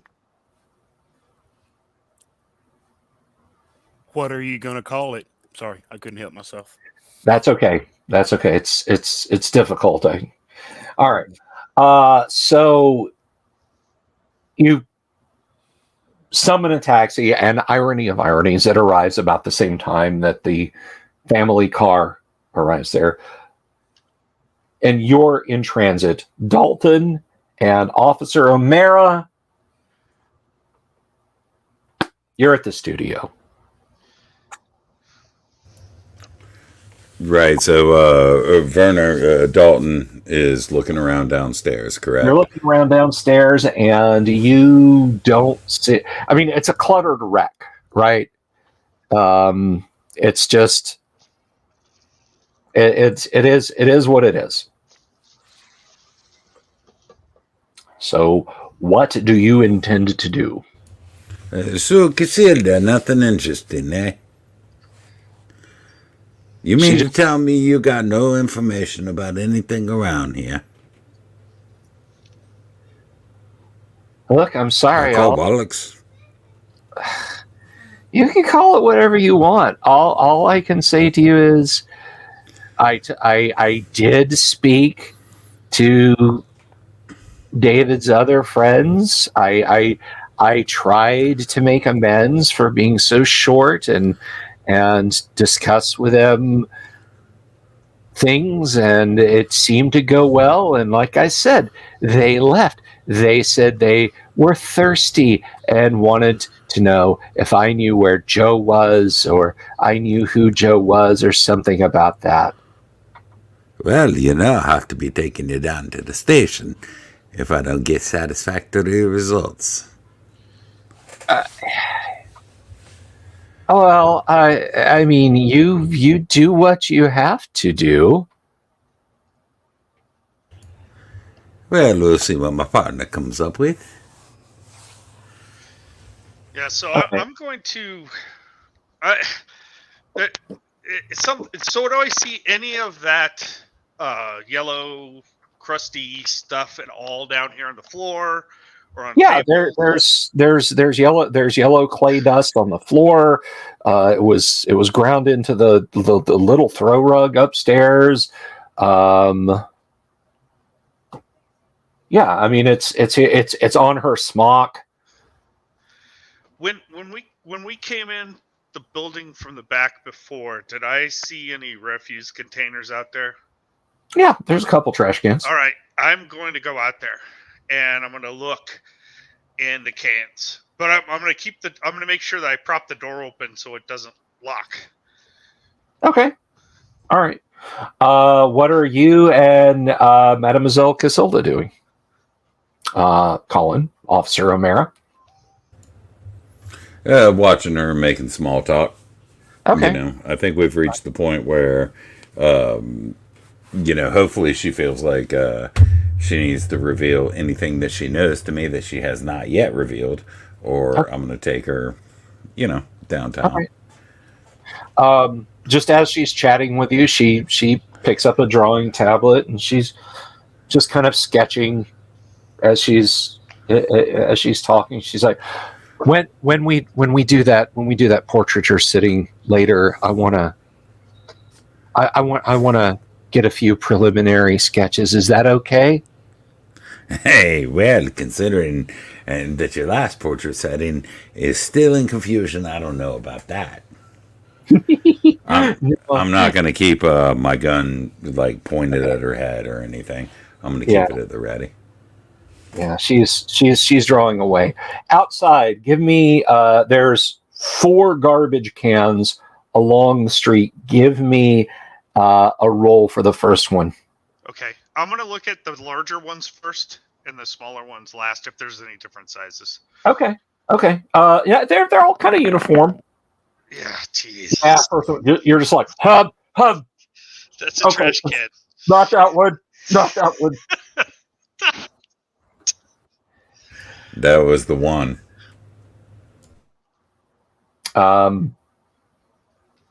Next one. Okay, I'll go to. I'm gonna use my gamma roll dice. Just there we go. 15. All right. I'm gonna come back to you. She looks over and says, I hope I got this right. I know you can't sit, but tell me, what do you think of this? And she holds something up, and there's she's kind of knocked it out in yellow pastels. This is sort of swirling triskelion pattern. Give me a sanity roll, please. You got a 50 on your sanity. Man, I knew I should have shot that gee bag in the neck. Damn. 2 weeks in a row. 8. 8. It is this crazy looking diagram that just like you kind of pause for a second because she's you're like, yeah, let me see that, and then she's like, what the? Hang on 1 second, Doomsword. I gotta. Well, let me ask you this: what is your dex? That would be a 13. And I have a question as well. Okay, what is afterward. My question would that be considered in my police mind to be a sudden enough movement that I feared for my life, given current laws, that I can plug her? So anyway, I started blasting.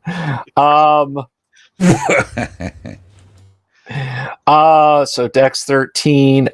This is going to be tied because she basically kind of pushes the drawing at you. You can do whatever your call is. That sort of depends on how high strung you are. But she is. She. Let me see. You guys are upstairs, downstairs. She is.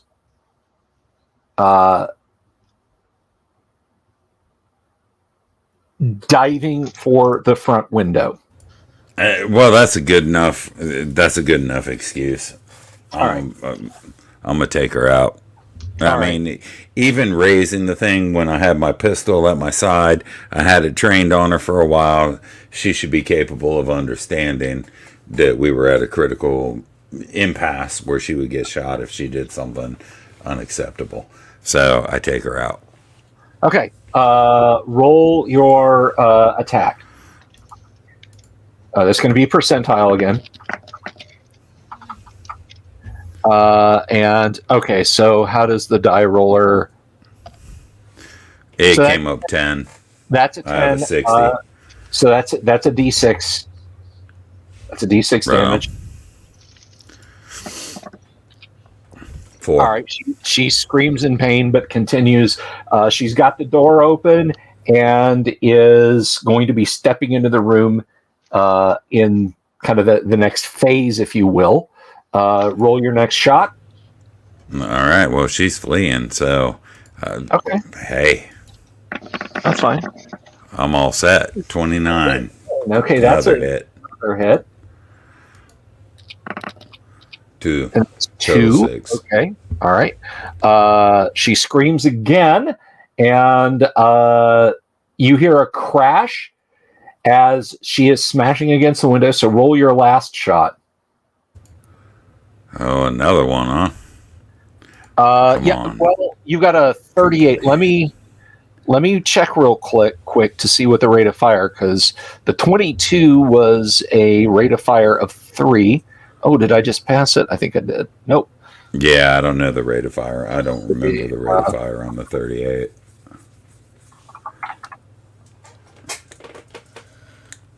All I know is if I get a shot, I better hit.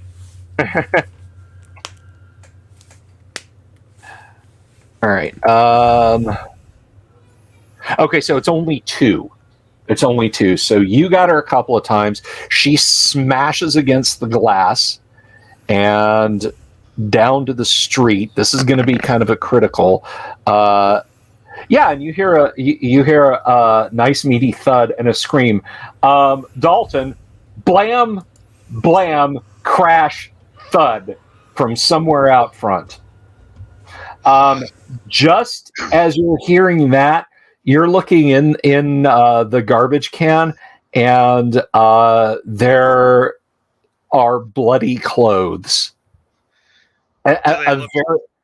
A very nice business suit, in fact. Oh shit!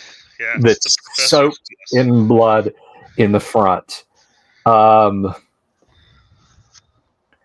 is your Insult and dex? injury. What's my what? What is your dexterity? It is 8. I'm super fast. Okay, so you're like clank. What are you doing in the next round, O'Mara? I'm going downstairs and going outside and checking out the end result of the altercation. Okay, so you're going back. This is really going to come down to give me a percentage dice roll, if you would, please.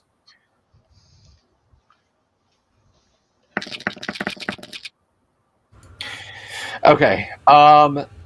Just as you come down, by the way, I love those. I can see now the otherworldly weird patterns in those dice on screen. Those are very nice. I like those. Those are the Cthulhu dice.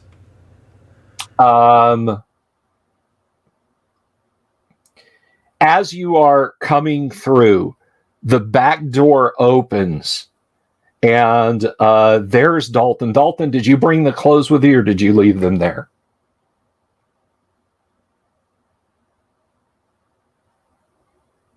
Kevin? Oh, I'm sorry, I was muted. Yeah, I didn't bring the clothes with me. I just ran. See what the hell. That's fine. As you guys are kind of meeting up in there, you hear this shrill voice start to chant words that you don't understand. And then your ears pop. Like when you were kids and you would dive in the water, like deep in the water, you kind of feel that pressure in your heads. And then it's just... So that was clearly audible? Quiet. Yes, that was clearly audible. It's just quiet. So it's quiet now. So we had the shrill audio, whatever stimulus, and now it's quiet. Yeah. You did hear one phrase in English, and I'm not going to scream this because I can do a lot of voices, but a high-pitched woman scream. I would like to hear that. Really? You would like to hear the scream? Okay. You'll super chat me. Well, super chat me, and we'll see if I do it first. How about that? I won't. Don't waste your money, Dooms. Oh, all right. You can super chat me. It's fine. Anyone can super chat me, but no. The words in English you heard, you didn't recognize most of, but what you caught was Yog Sothoth is the gate. Yog Sothoth knows the gate. He has walked where they have been, and then this string of obscene sounding, they weren't even words so much as they were guttural noises, and then the popping sound, and now all is quiet.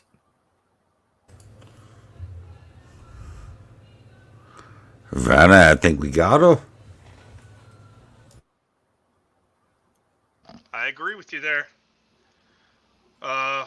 Is she laying there?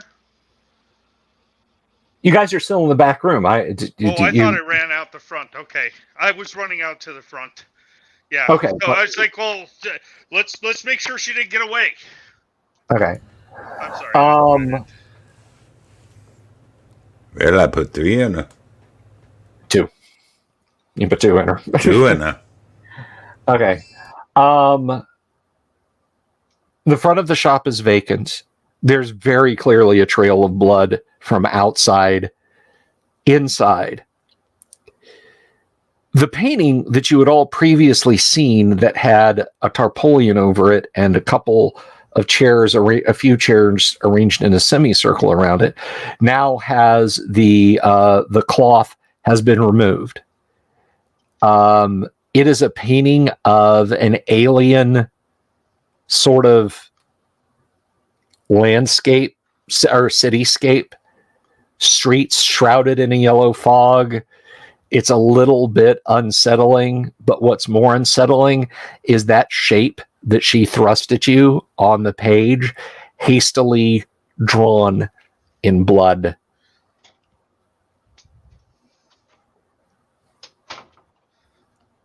Oh, Cornelius. I suppose, being a police officer, I'm obviously going to look at it. Okay. Yeah, It's A private investigator probably is too. yeah. it's fresh. It's fresh. Yeah. Fresh and awesome. Fresh sanity loss. Cornelius, I promise you I will do a voice at some point in the game, buddy. Like my customers, because you guys don't want to hear. I'll gin something up for the next game. Just consider that a bookmark, a $10 bookmark. Thank you, Cornelius. I will have something in the next game.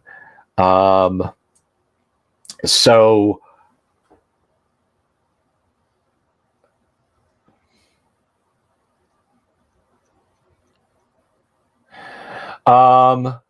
Philip and Charlton, you arrive in front of the studio. The front door is slightly ajar. You can clearly see from the street 2 people in. Can we tell that we know one of them, or we can't tell? Yeah, no, it's very clearly Dalton is standing there. There's a uniformed police officer standing there.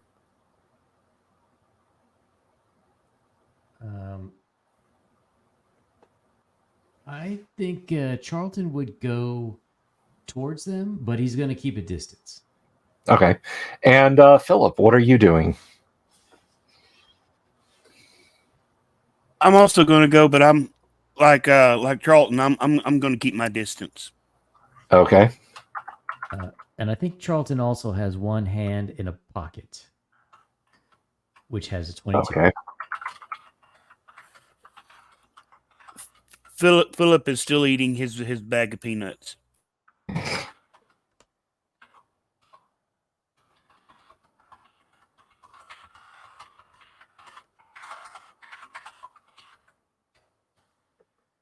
Okay. So, and that, just for the sake of the players, is what you heard her scream and the audience. So,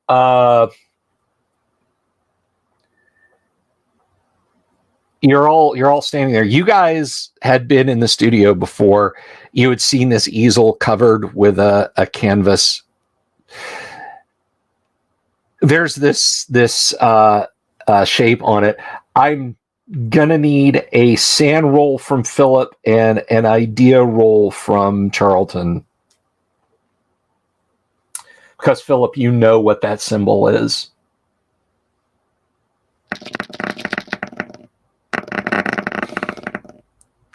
Okay, who was who? I got not 9 for the idea. 9 for the idea. Okay, you give me a sand roll. That's a failed sand roll. Despite the fact that it is painted in red blood, that's another failed sand roll. So that's going to be a 2-point sand loss for each of you guys. That's the yellow sign. You had seen it in the playbook, The King in Yellow, and you saw it when you read the Necronomicon earlier today. Charlton and Philip, or Philip and Charlton, respectively. All right. So yeah, that's some bad juju.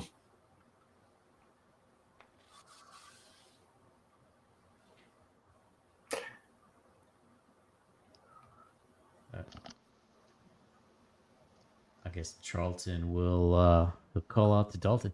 Dalton, what's going on here? Did you find Jane and the others? I found Professor's clothes in the dumpster or in the trash receptacle in the back, bloody and discarded, but we couldn't find them as people. Something's gone awry, and O'Malley here must have taken shots at her, but the bloodstains ended here, and I point over towards the painting. And that would be O'Mara to you. O'Mara, yeah. Who are you all? Are you up to no good as well? We're friends of Dalton. We're looking for our friend David. And Jane. Fair enough. That's good enough for me.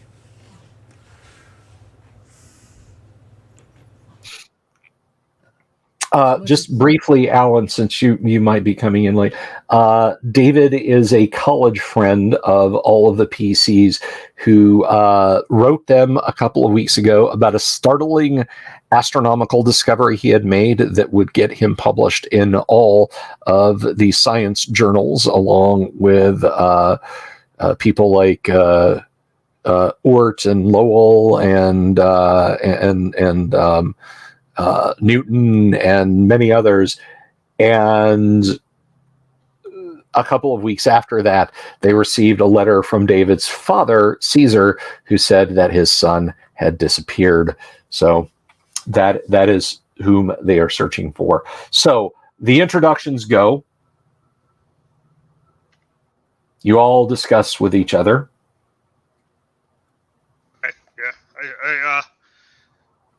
I said that I saw a plaster casting of Jane's face in this disgusting yellow clay or some kind,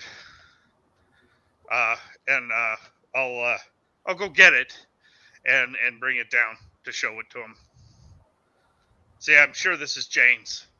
So, but we can't find her. We haven't found her yet, and I suspect foul play, as the professor's clothes are in the trash can outside in the back. Who's this Jane anyway? Oh, Jane's one of the friends here that we were researching for what happened to David. There's been a missing persons report for David for some time, and his father had approached us to spend time and try to find him. Caesar. I'm well aware of the David report. However, Jane, not so much. Well, she was not missing until this afternoon. Lucky lass.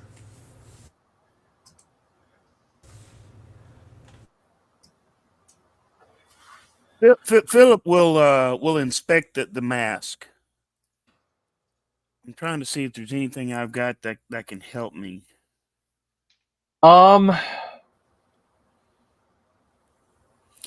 Would history or Maybe anthropology help out? Like maybe other cultures had similar masks?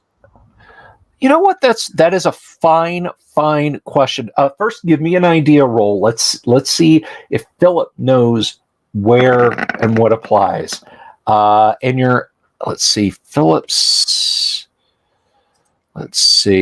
idea. Just kind of taking a stab at it.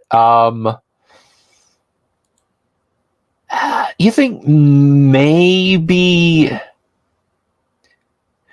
anthropology is what you'd want to go for here. Maybe. So give me an anthro roll. All right, come on, dice. Daddy needs a new pair of Klondikes.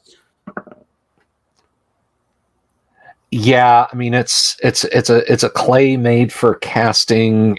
You're not really an artist.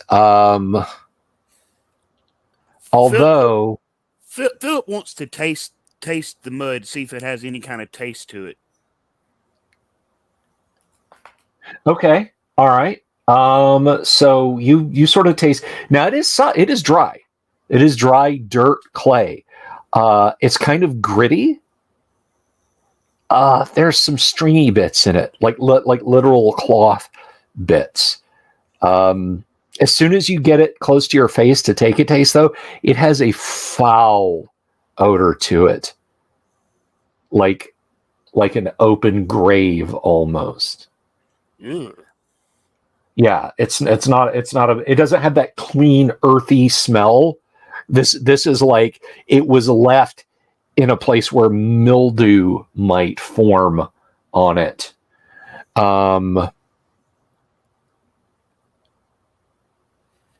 Philip will turn to O'Malley and ask where the artist is that made this. We need to find out where this mud came from. Yeah, well, she's thought dead. Or maybe not. I point the blood trail in the ground and I say, I guess she was shot and then ran into this room from outside. Who shot her? I show you I shot her good, too. Yeah.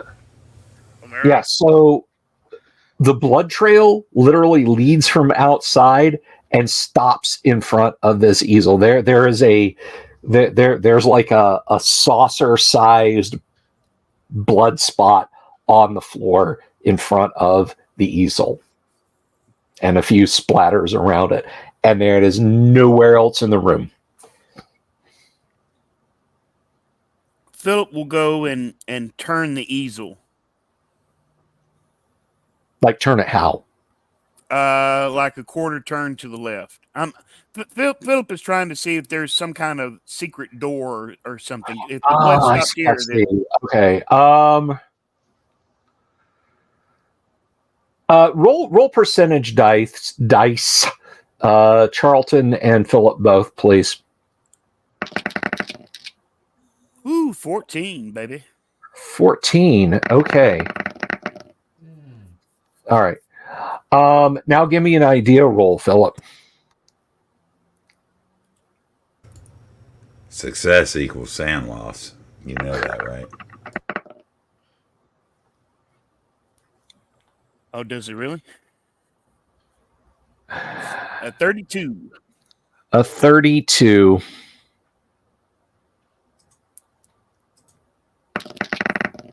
Oh, wait, you weren't in the room, though. Okay.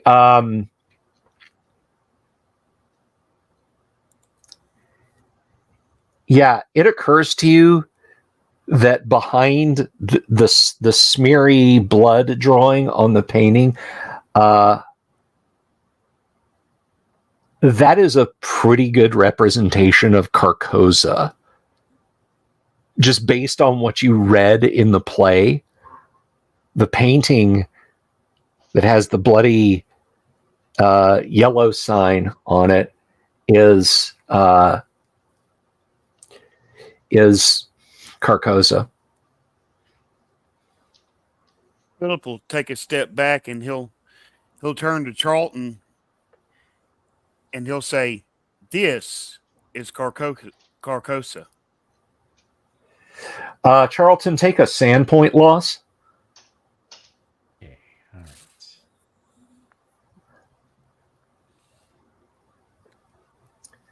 all right. This is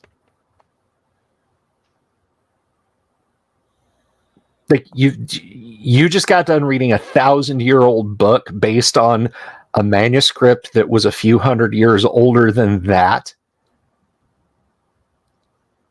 and now there's a blood-stained canvas in front of you. Yeah, this is doing you in. This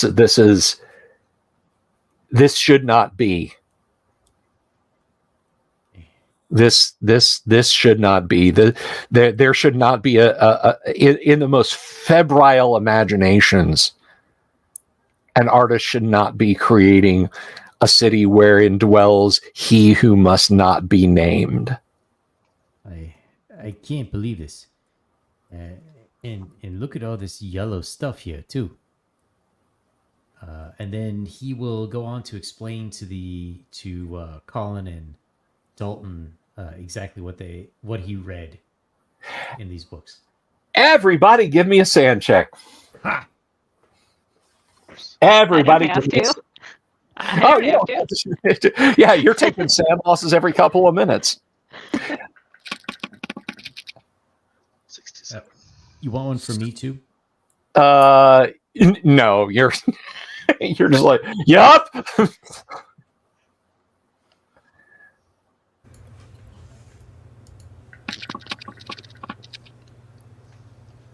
Oh, did somebody blow that?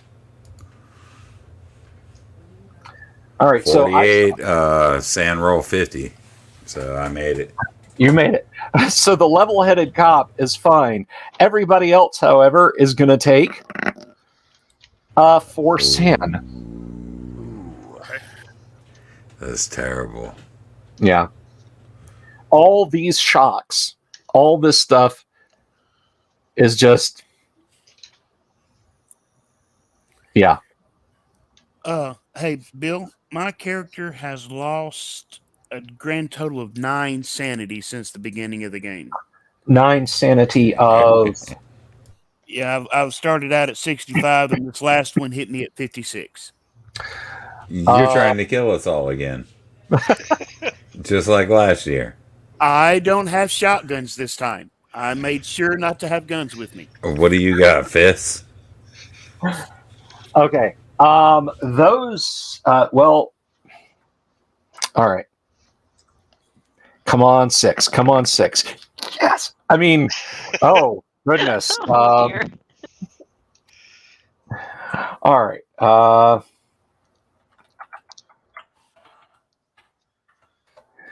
So let's see.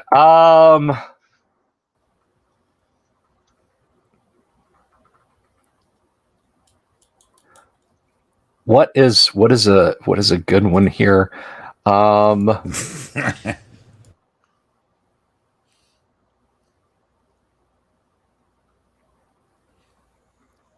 Ooh, what if he smells cupcakes and craves coffee? That just means that we probably need to cook in a break time in the games for next week, but we're not going to do that. Thank you for the super, Robert, for funerary funds or asylum internment. Well, you know what? I'm just going to do what a good keeper should do and draw from my own imagination and say that you are suffering from chromatophobia, fear of colors, brightly colored anything. That's the problem. Well, of course. Clearly. Obviously. Chromatophobia. Obviously, bright colors are the enemy now. You can deal with a glum gray, dull brick red streets, the dark green of a passing truck, but those yellow or red spokes in the tires, no, that's garish and ugly, and colors like that are unnatural, and they let things out of space into your mind. That's right. Imagination, it's a horrible thing. So yeah, you're going to be slapping crayon boxes out of kids' hands from now till whenever. Wave of Mutilation suggests you guys move to London. All right. So, as you guys are trying to figure this out, as you are all trying to suss out what to do next, Jane, the procession has passed you by, shuffling into the distance. Give me a roll. Let me look at Jane's character sheet real quick here. Jane Carter.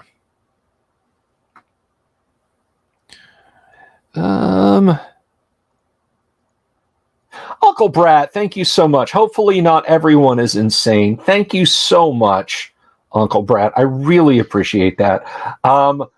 Currently, Officer O'Mara, it's the police officer who's the level-headed one. You know what? Everybody's kind of got some of this. Give me a... You hear this sound, this great bellowing sort of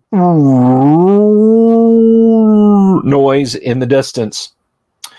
It seems to echo from a great distance away. Give me an idea roll, please. Everyone? Okay. No, I'm sorry. You guys don't. This is just for Jane and where she is. So, let's see.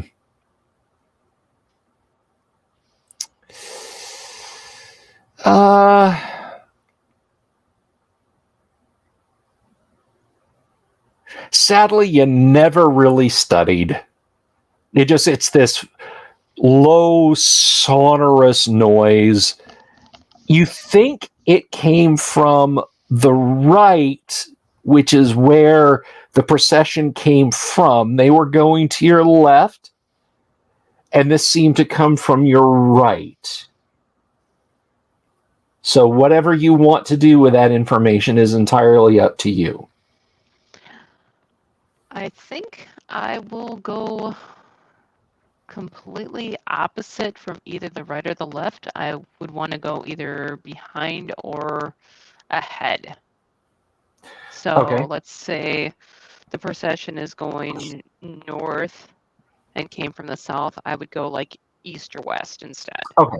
So you will move on into the fog. Well, I would try to avoid the fog because I really don't want to go into the fog because I'm avoiding yellow. Well, I've decided yellow isn't good for me. All right. A little chromaticophobia on your part, despite the fact. Clay. The clay is sticking with The me, so it's the clay, yellow. Yeah. Just yellow. And you know what? Give me a sculpture roll. You had sculpture. Give me a sculpture roll, if you would, because when that pops into your head, you're like, oh, I want to avoid this. No idea. You're just you're tripping. You're on. You're in a drug-induced haze. You estimate. And so you begin to walk into the distance, and as I said, you can see about maybe 20, 30 yards in front of you. Your feet sort of making sort of scuffing sounds on the pavement as you go there.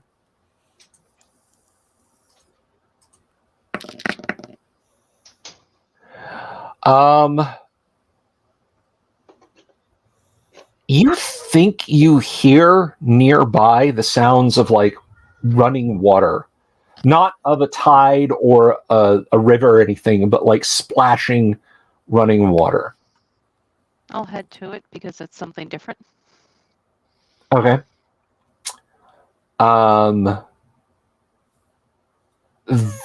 You kind of move around, and again, the mist is everywhere. Like it's you can see a distance in it. It's like a mildly foggy day, so it's not like a matter of, oh, the fog is over there, but everything else is clear. Do you follow me? Like you're in it already. It's just thin enough that you can see a distance. So you're moving towards a fountain that is in the middle of a square. there are various piscine shapes carved into it with water jets spouting out of what is presumably their mouths. You see repeated in the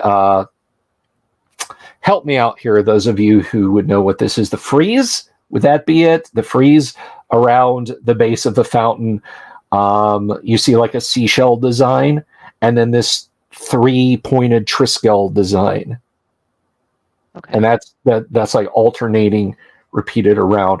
And there's this fountain in front of you. Is the water clear or murky or? It is murky. Okay. It is highly murky. In fact, it's now I just want to be 100% clear, lest anyone make a gross joke. It does not smell like pee, but it does kind of have like a grayish, yellowish murk to it, like gray water, like, you know. But it doesn't smell foul or anything. Okay. I'm going to keep my distance then. Okay. I think I will turn around and head back to where I came from. I think maybe I want to go into the building that I was standing against. Okay. All right. We'll come back to you. Back in Arkham, what are you all doing? Colin, you've just heard this guy babble out the most ridiculous nonsense. Something about stars and kings in yellow and signs and some book that sounds like it was written by Abdul Asred or something like that. You're not sure. Well, you seem like a one to go to the asylum. Oh, and I should point out, the fellow who babbles this out stinks like gin or whiskey. He's drunk, eh? And this is during Prohibition. Drunk in Prohibition, eh? You know, I could take you to the station right now. I am certainly not drunk, sir. I smell it on your breath. Had a bit of my paregoric, and he'll pull out the bottle. Paregoric, eh? Let me see that. Yep. Although we do have more pressing matters.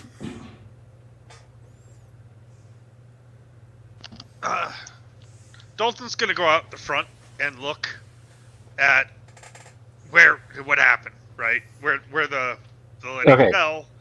People have started coming out, and they're like looking and pointing and everything, because there's glass on the ground. She was clearly badly injured. There's a puddle, about the same amount of blood, some considerable blood spatters, and that's what you've got outside. Okay. So I'm confident that she didn't go any other way. She definitely went into the building, which doesn't make sense, but yeah, it makes zero sense at all, because to get back upstairs, she would have had to come back past you guys. The walls, other than a little bit of space to walk down the left side of the building, like as you look at the front of the building, the right-hand wall is shared with the building next door. There's literally nowhere she could have gone. okay. I'll tell you. I looked outside. This is where she went. She's got to be in here somewhere. I don't know what the deal with that painting and the blood is. Well, I'll take care of these knockhead holes at the moment. I'm going to go out to the people and tell them to calm down.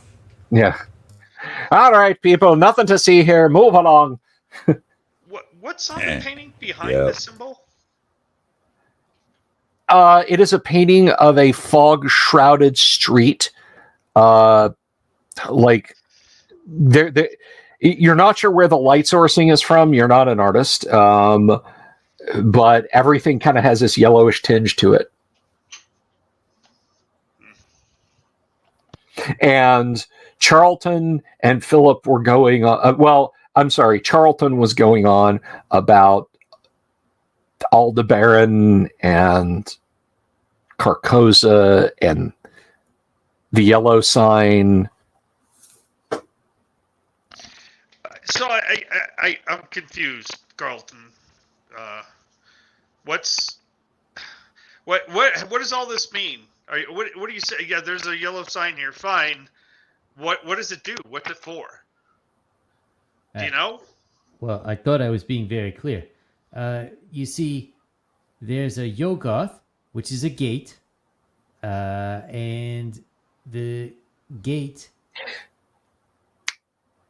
Dalton, give me an idea roll.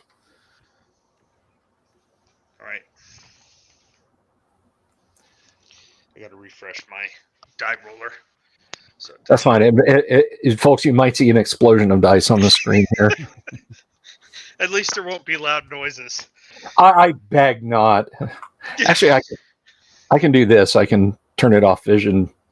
Did you refresh already? Yeah, I'm refreshed. It should be no problem. Okay, roll it now. Do anything. Okay. All right. 70. Yeah, 72. 72. And what is your idea? I'm trying to find it on the sheet. His idea is 73, oddly enough. Yeah. Dalton Burner. Top right corner. Your idea is 50. So yeah, I mean he's, you know, I'm gonna say that it's recent enough. He's talking about gates and so on, and yeah, that woman, Mademoiselle Cassilda, before she disappeared with her Harry Houdini trick, was yelling about gates. Do you tell this to him? Yeah, I do. I'll tell him.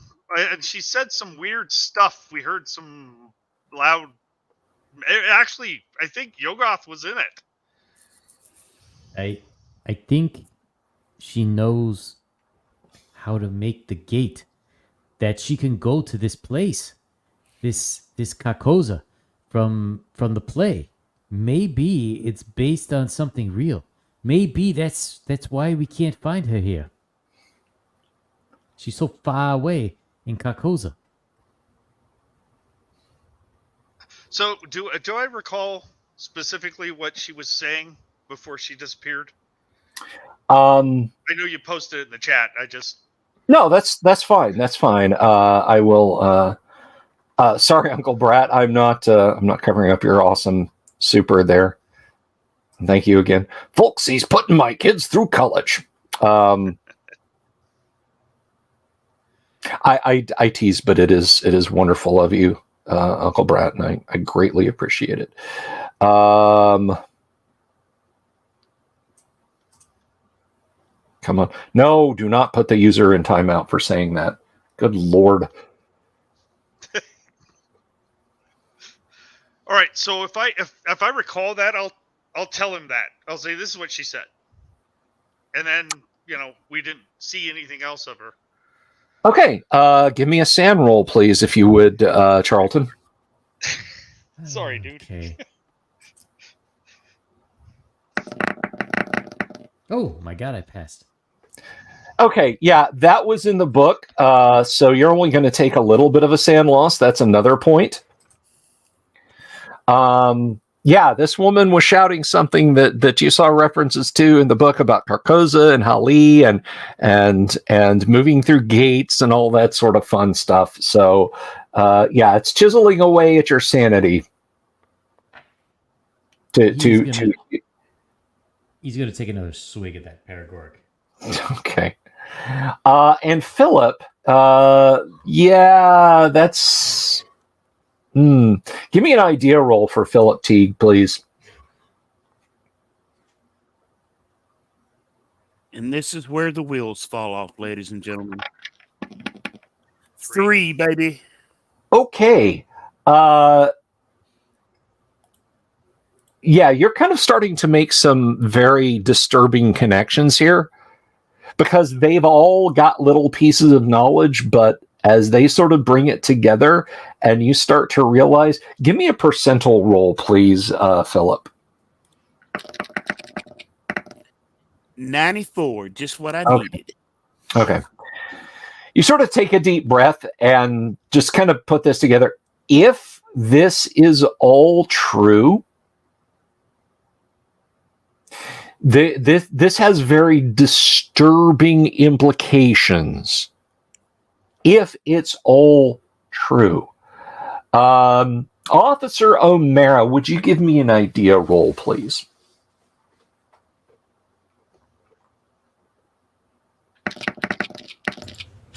Nice. 26. Clearly, the thing to do at this juncture is to thoroughly search, because if she's got some mirrors and pulley and trapdoor system between the walls or something, she could be. You've found fugitives who've hidden in like heating ducts in attics that are like 16 inches square. All right. She could be under the floor. She could already be packing a bag ready to sail to Cuba, or more likely Canada, up in her room, for all you guys know. There's lots of hidey holes here. Let's take a better look.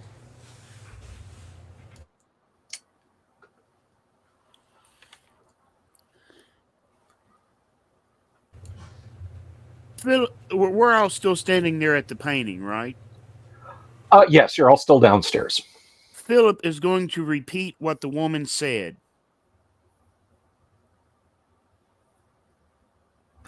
Okay. You feel slightly sick to your stomach, but nothing happens.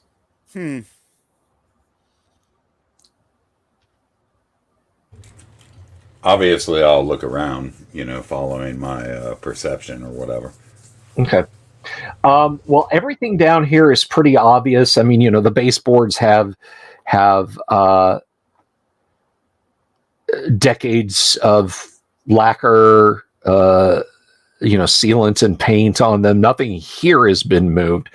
But as far as anywhere else, if you want to move into another part of the studio, I mean, you can ask to make a spot hidden check wherever you are if you want to look for things. Well, I think generally I would want to move around and spot hidden at the same time, understanding that that's going to slow down, Sure. my surveillance of the area. I'm going to treat it like a crime scene, basically. Okay. So 19, almost 30 forensics means you'll try not to step on anything. Yeah. All right.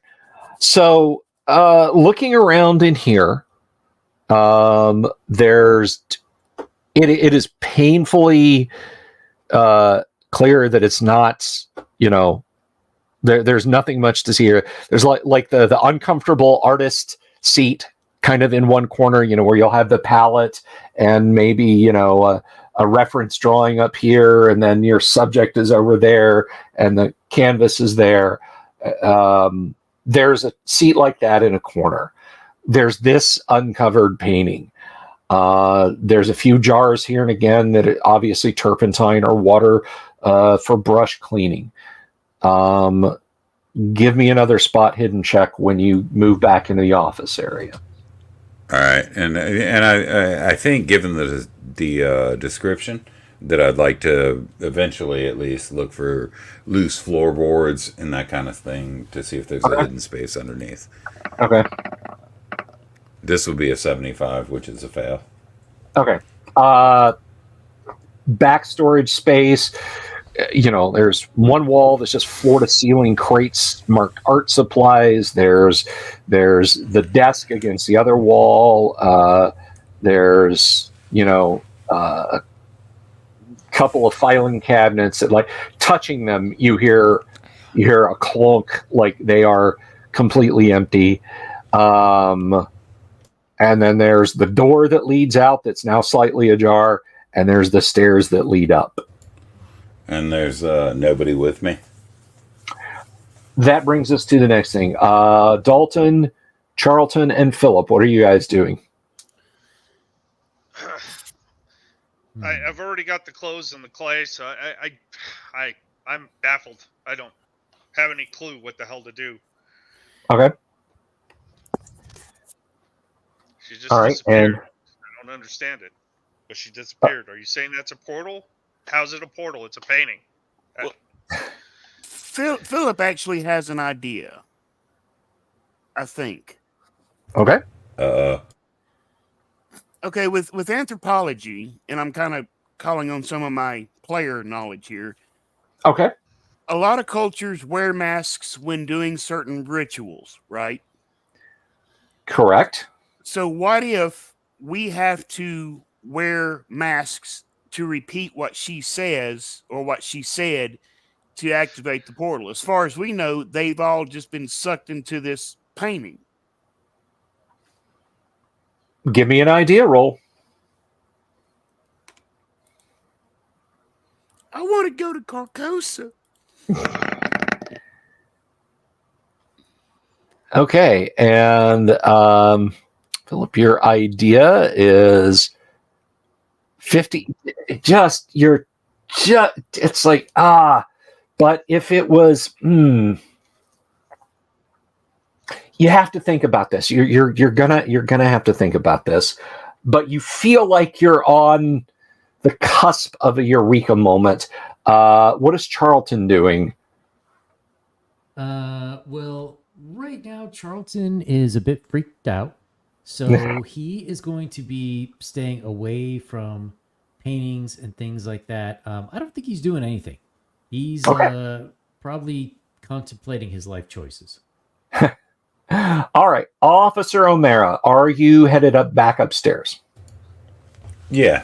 Continuing to look for loose spots in the floor or something like that. Something doesn't feel quite right, and I feel it in my gut. Give me a spot roll, please.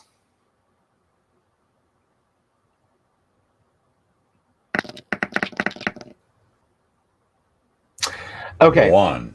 There is a heating vent in the wall that you can clearly see that there is something stuck in. There's like a hat stand very badly blocking it, and you can now see, you're like, there it is. Very well. I'll take out my knife and pry it loose. Not even necessary. It hasn't even been screwed back in place. You can just reach. Okay.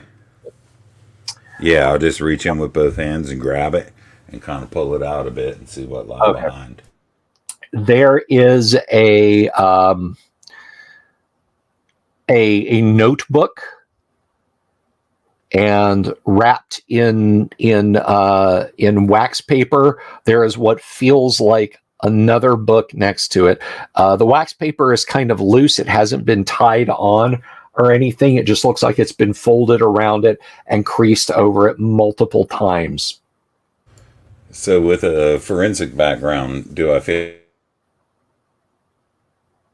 You went robot on us for a second there, Dooms. What'd you say? I do so gingerly. Can I grab these? Yes, absolutely. Without damaging them? Yeah. Yeah, certainly. Right. I'm going to do that, and since nobody listened when I asked them to come look or whatever, I'll go back to the location where they are, trying to hold these things in a very careful manner. Okay. All right, so you've got this book. It's, kind of like a chunky encyclopedia, like a single encyclopedia volume. Sure. Robert is trying to make us all make sand rolls right on the internet. And then you've got this notebook sort of that has loose papers sticking out of it hither and yon. That's the kind of stuff, the more delicate stuff that I want to take the most care with. I feel like that book is probably bound fairly well. Okay. And I want to take it back to the others. All right.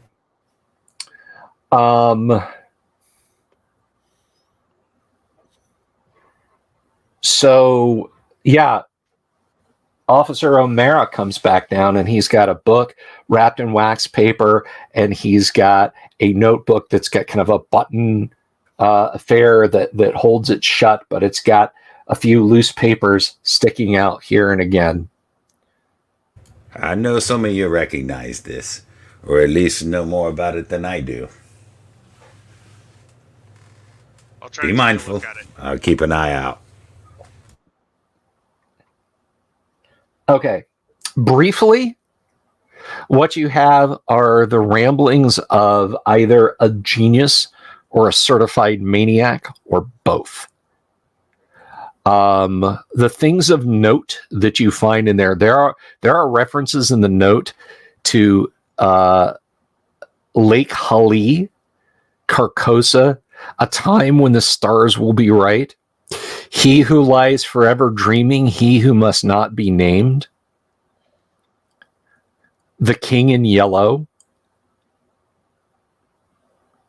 And other unsavory and unsettling revelations.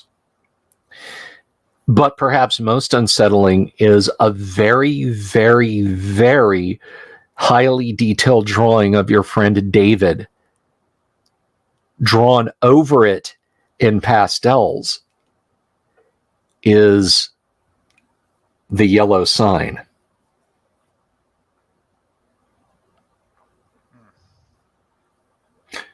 Written on the back of it in pencil is the word tonight and a date of about 3 weeks ago.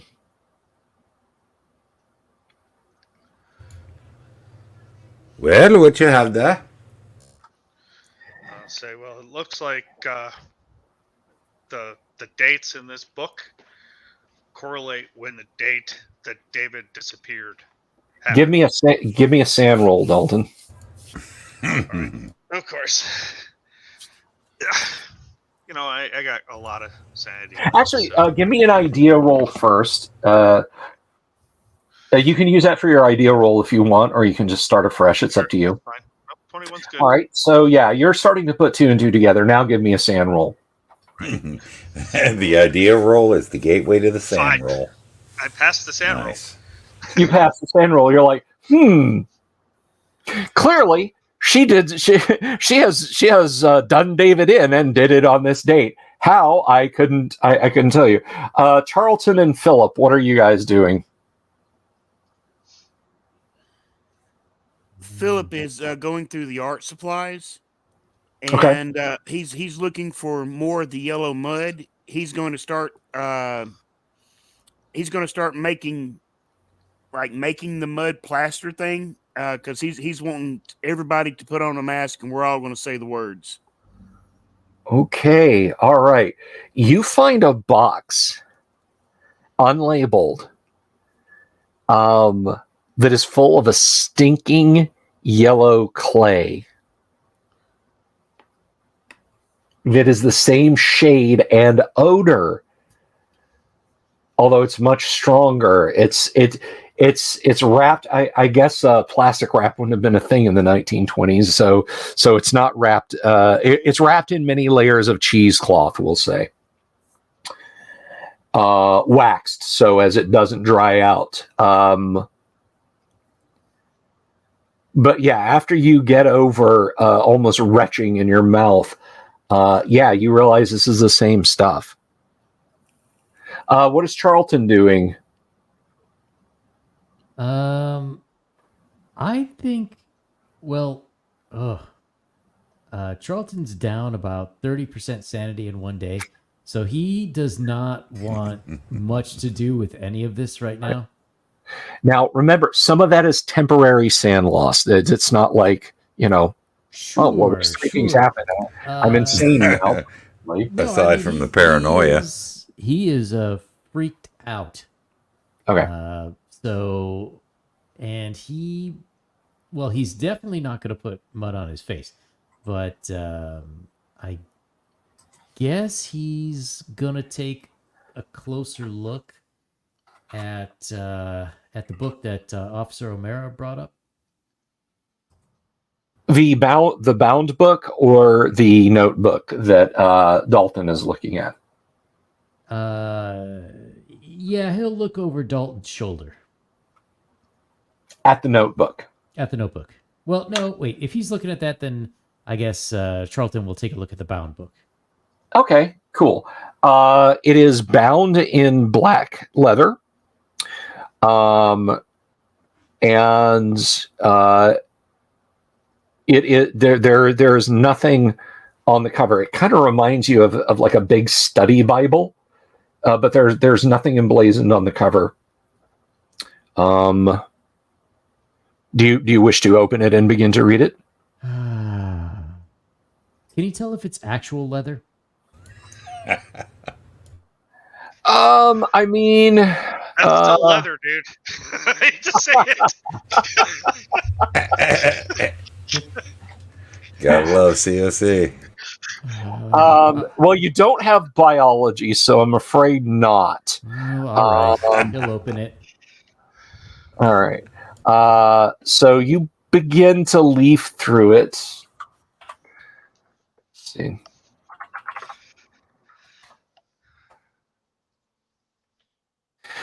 It is actually written in English. It seems to be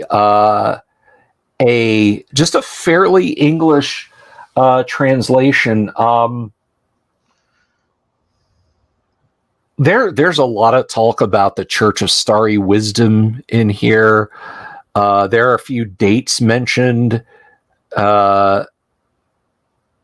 It's not particularly horrifying.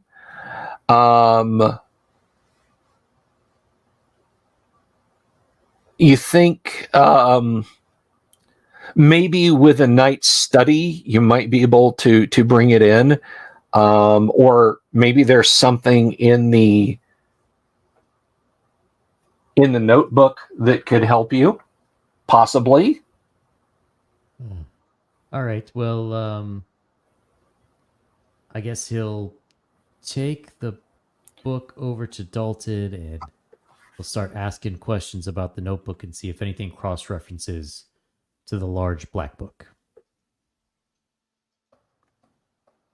Okay. All right. I'll point out the stuff that I noticed, but yeah, I don't.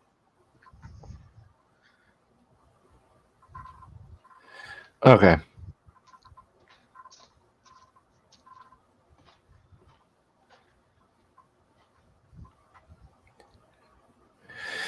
Alrighty. So looking through those notes, and reading that kind of fast tracks you. Hey-o, Gabe Parada. That kind of fast tracks you. So it's a lot easier for you to slip into the text of the book with the way that the notes are guiding you. And I'm sorry, is Dalton reading along with this, or did he just hand stuff out? No, he's Okay, so you're reading along. Yeah. Okay. We're both trying to figure out what the correlation is, if there is one. Okay, so that's 5 sand loss for Dalton. Oof. All right. And 4 sand loss for Charlton. You guys gain insight into the nature of this book, which is called the Book of Ebon, which has some rather unsettling, if true, ruminations on passage through gates.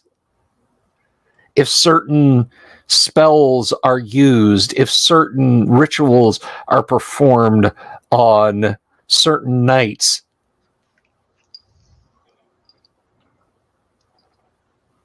And it occurs to you, based on that information, that what you have in this notebook is a bona fide grimoire, or at least the beginnings of one. So, is one of those nights tonight? Give me an idea roll.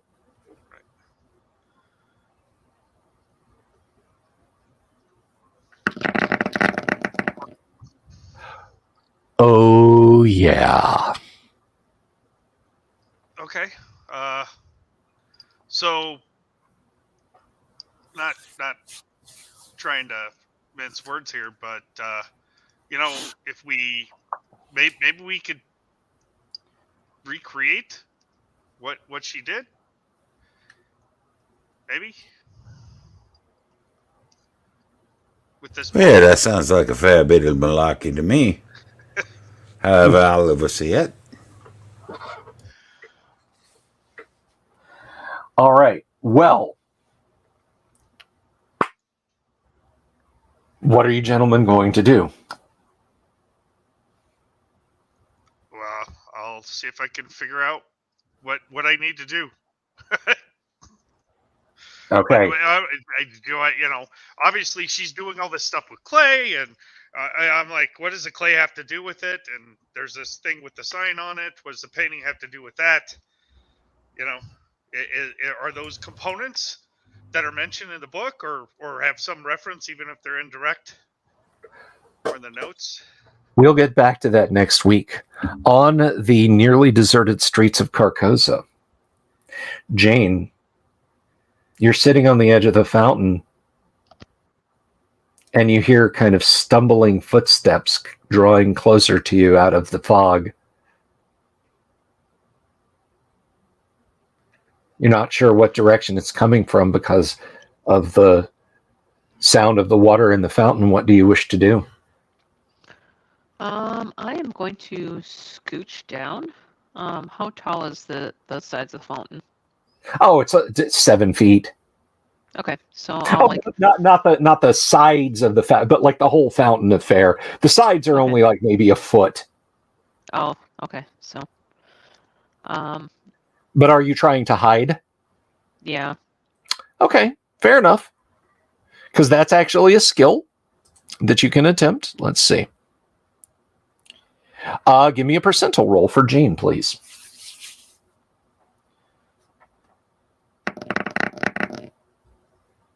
Okay. You sort of scooch down, and you're thinking, you kind of have a moment where you're like, well, I'm on some kind of weird opium bender. This can't be. Standing over you is Mademoiselle Cassilda, bleeding from a couple of spots, and she's holding a kris in her hands, which is one of those knives with a wavy blade. And she looks at you and smiles. There is nothing back there. And she just says, "You meet the damnedest people in this city." And she raises it over her head. And that's where we're going to pause for this week, folks. That's where we're going to pause. I hope you all enjoyed tonight's little trip down Insanity Lane, because next week, it's the end. I'd like to thank all of my participants for being here this evening. Big shout out to Doomsword as resurrected as Officer Colin O'Mara. Dalton, I'm slowly losing my marbles, Vernier. Jane, well, at least I'm safe here. Oops, wait, maybe I'm not. Played by Connect One. Charlton, hold my beer, Dalton. Wiggins, played by Yang Yan Zhao. And I'm just going to stand over here and munch these peanuts and try not to read any more books. Played by Philip Teague, or played by Tonka Todd, Philip Teague. So thank you, everyone, for being here. I would like to give extra special thanks, of course, to our friends of the show, Cornelius, Robert Phillips, and Uncle Brat. Cornelius, I owe you some kind of voice next week. I will make something work, my friend. Thank you very much for the extremely generous donations, everyone. And please, if you haven't already, folks, consider clicking the subscribe button. Click the bell icon for notifications, and you'll find all about next week's horrifying conclusion to the Friday Shocktober Call of Cthulhu games. Again, thank you to all of my players for being here tonight. I greatly appreciate it. And I'll be back Monday with something a little less horrifying, depending on how you people judge my content. When I say less horrifying. But baseline less horrifying, not intentionally horrifying. Alan, super sticker. Thank you for the super sticker. Awesome. Alan Canning in with a super sticker at the 11th hour. So I'm going to scoot on out of here and have some whiskey and paregoric. And until then, guys, keep your eyes peeled and try not to look at the illest sign. Peace. I love you all. Good night. Have you seen my owl bear?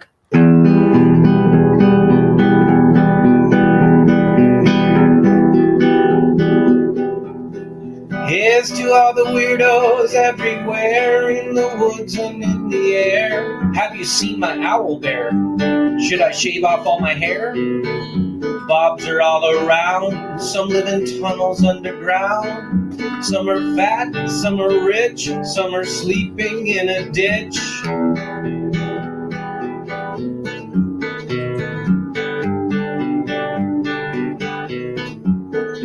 Can you ride a crooked horse without a saddle way off course?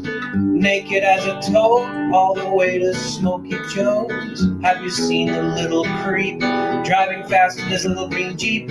He smells like fish and brandy, but his rotten teeth look dandy. Take me to the show, I don't care if fast or slow. From action flicks to dancing dicks, just take me to the show.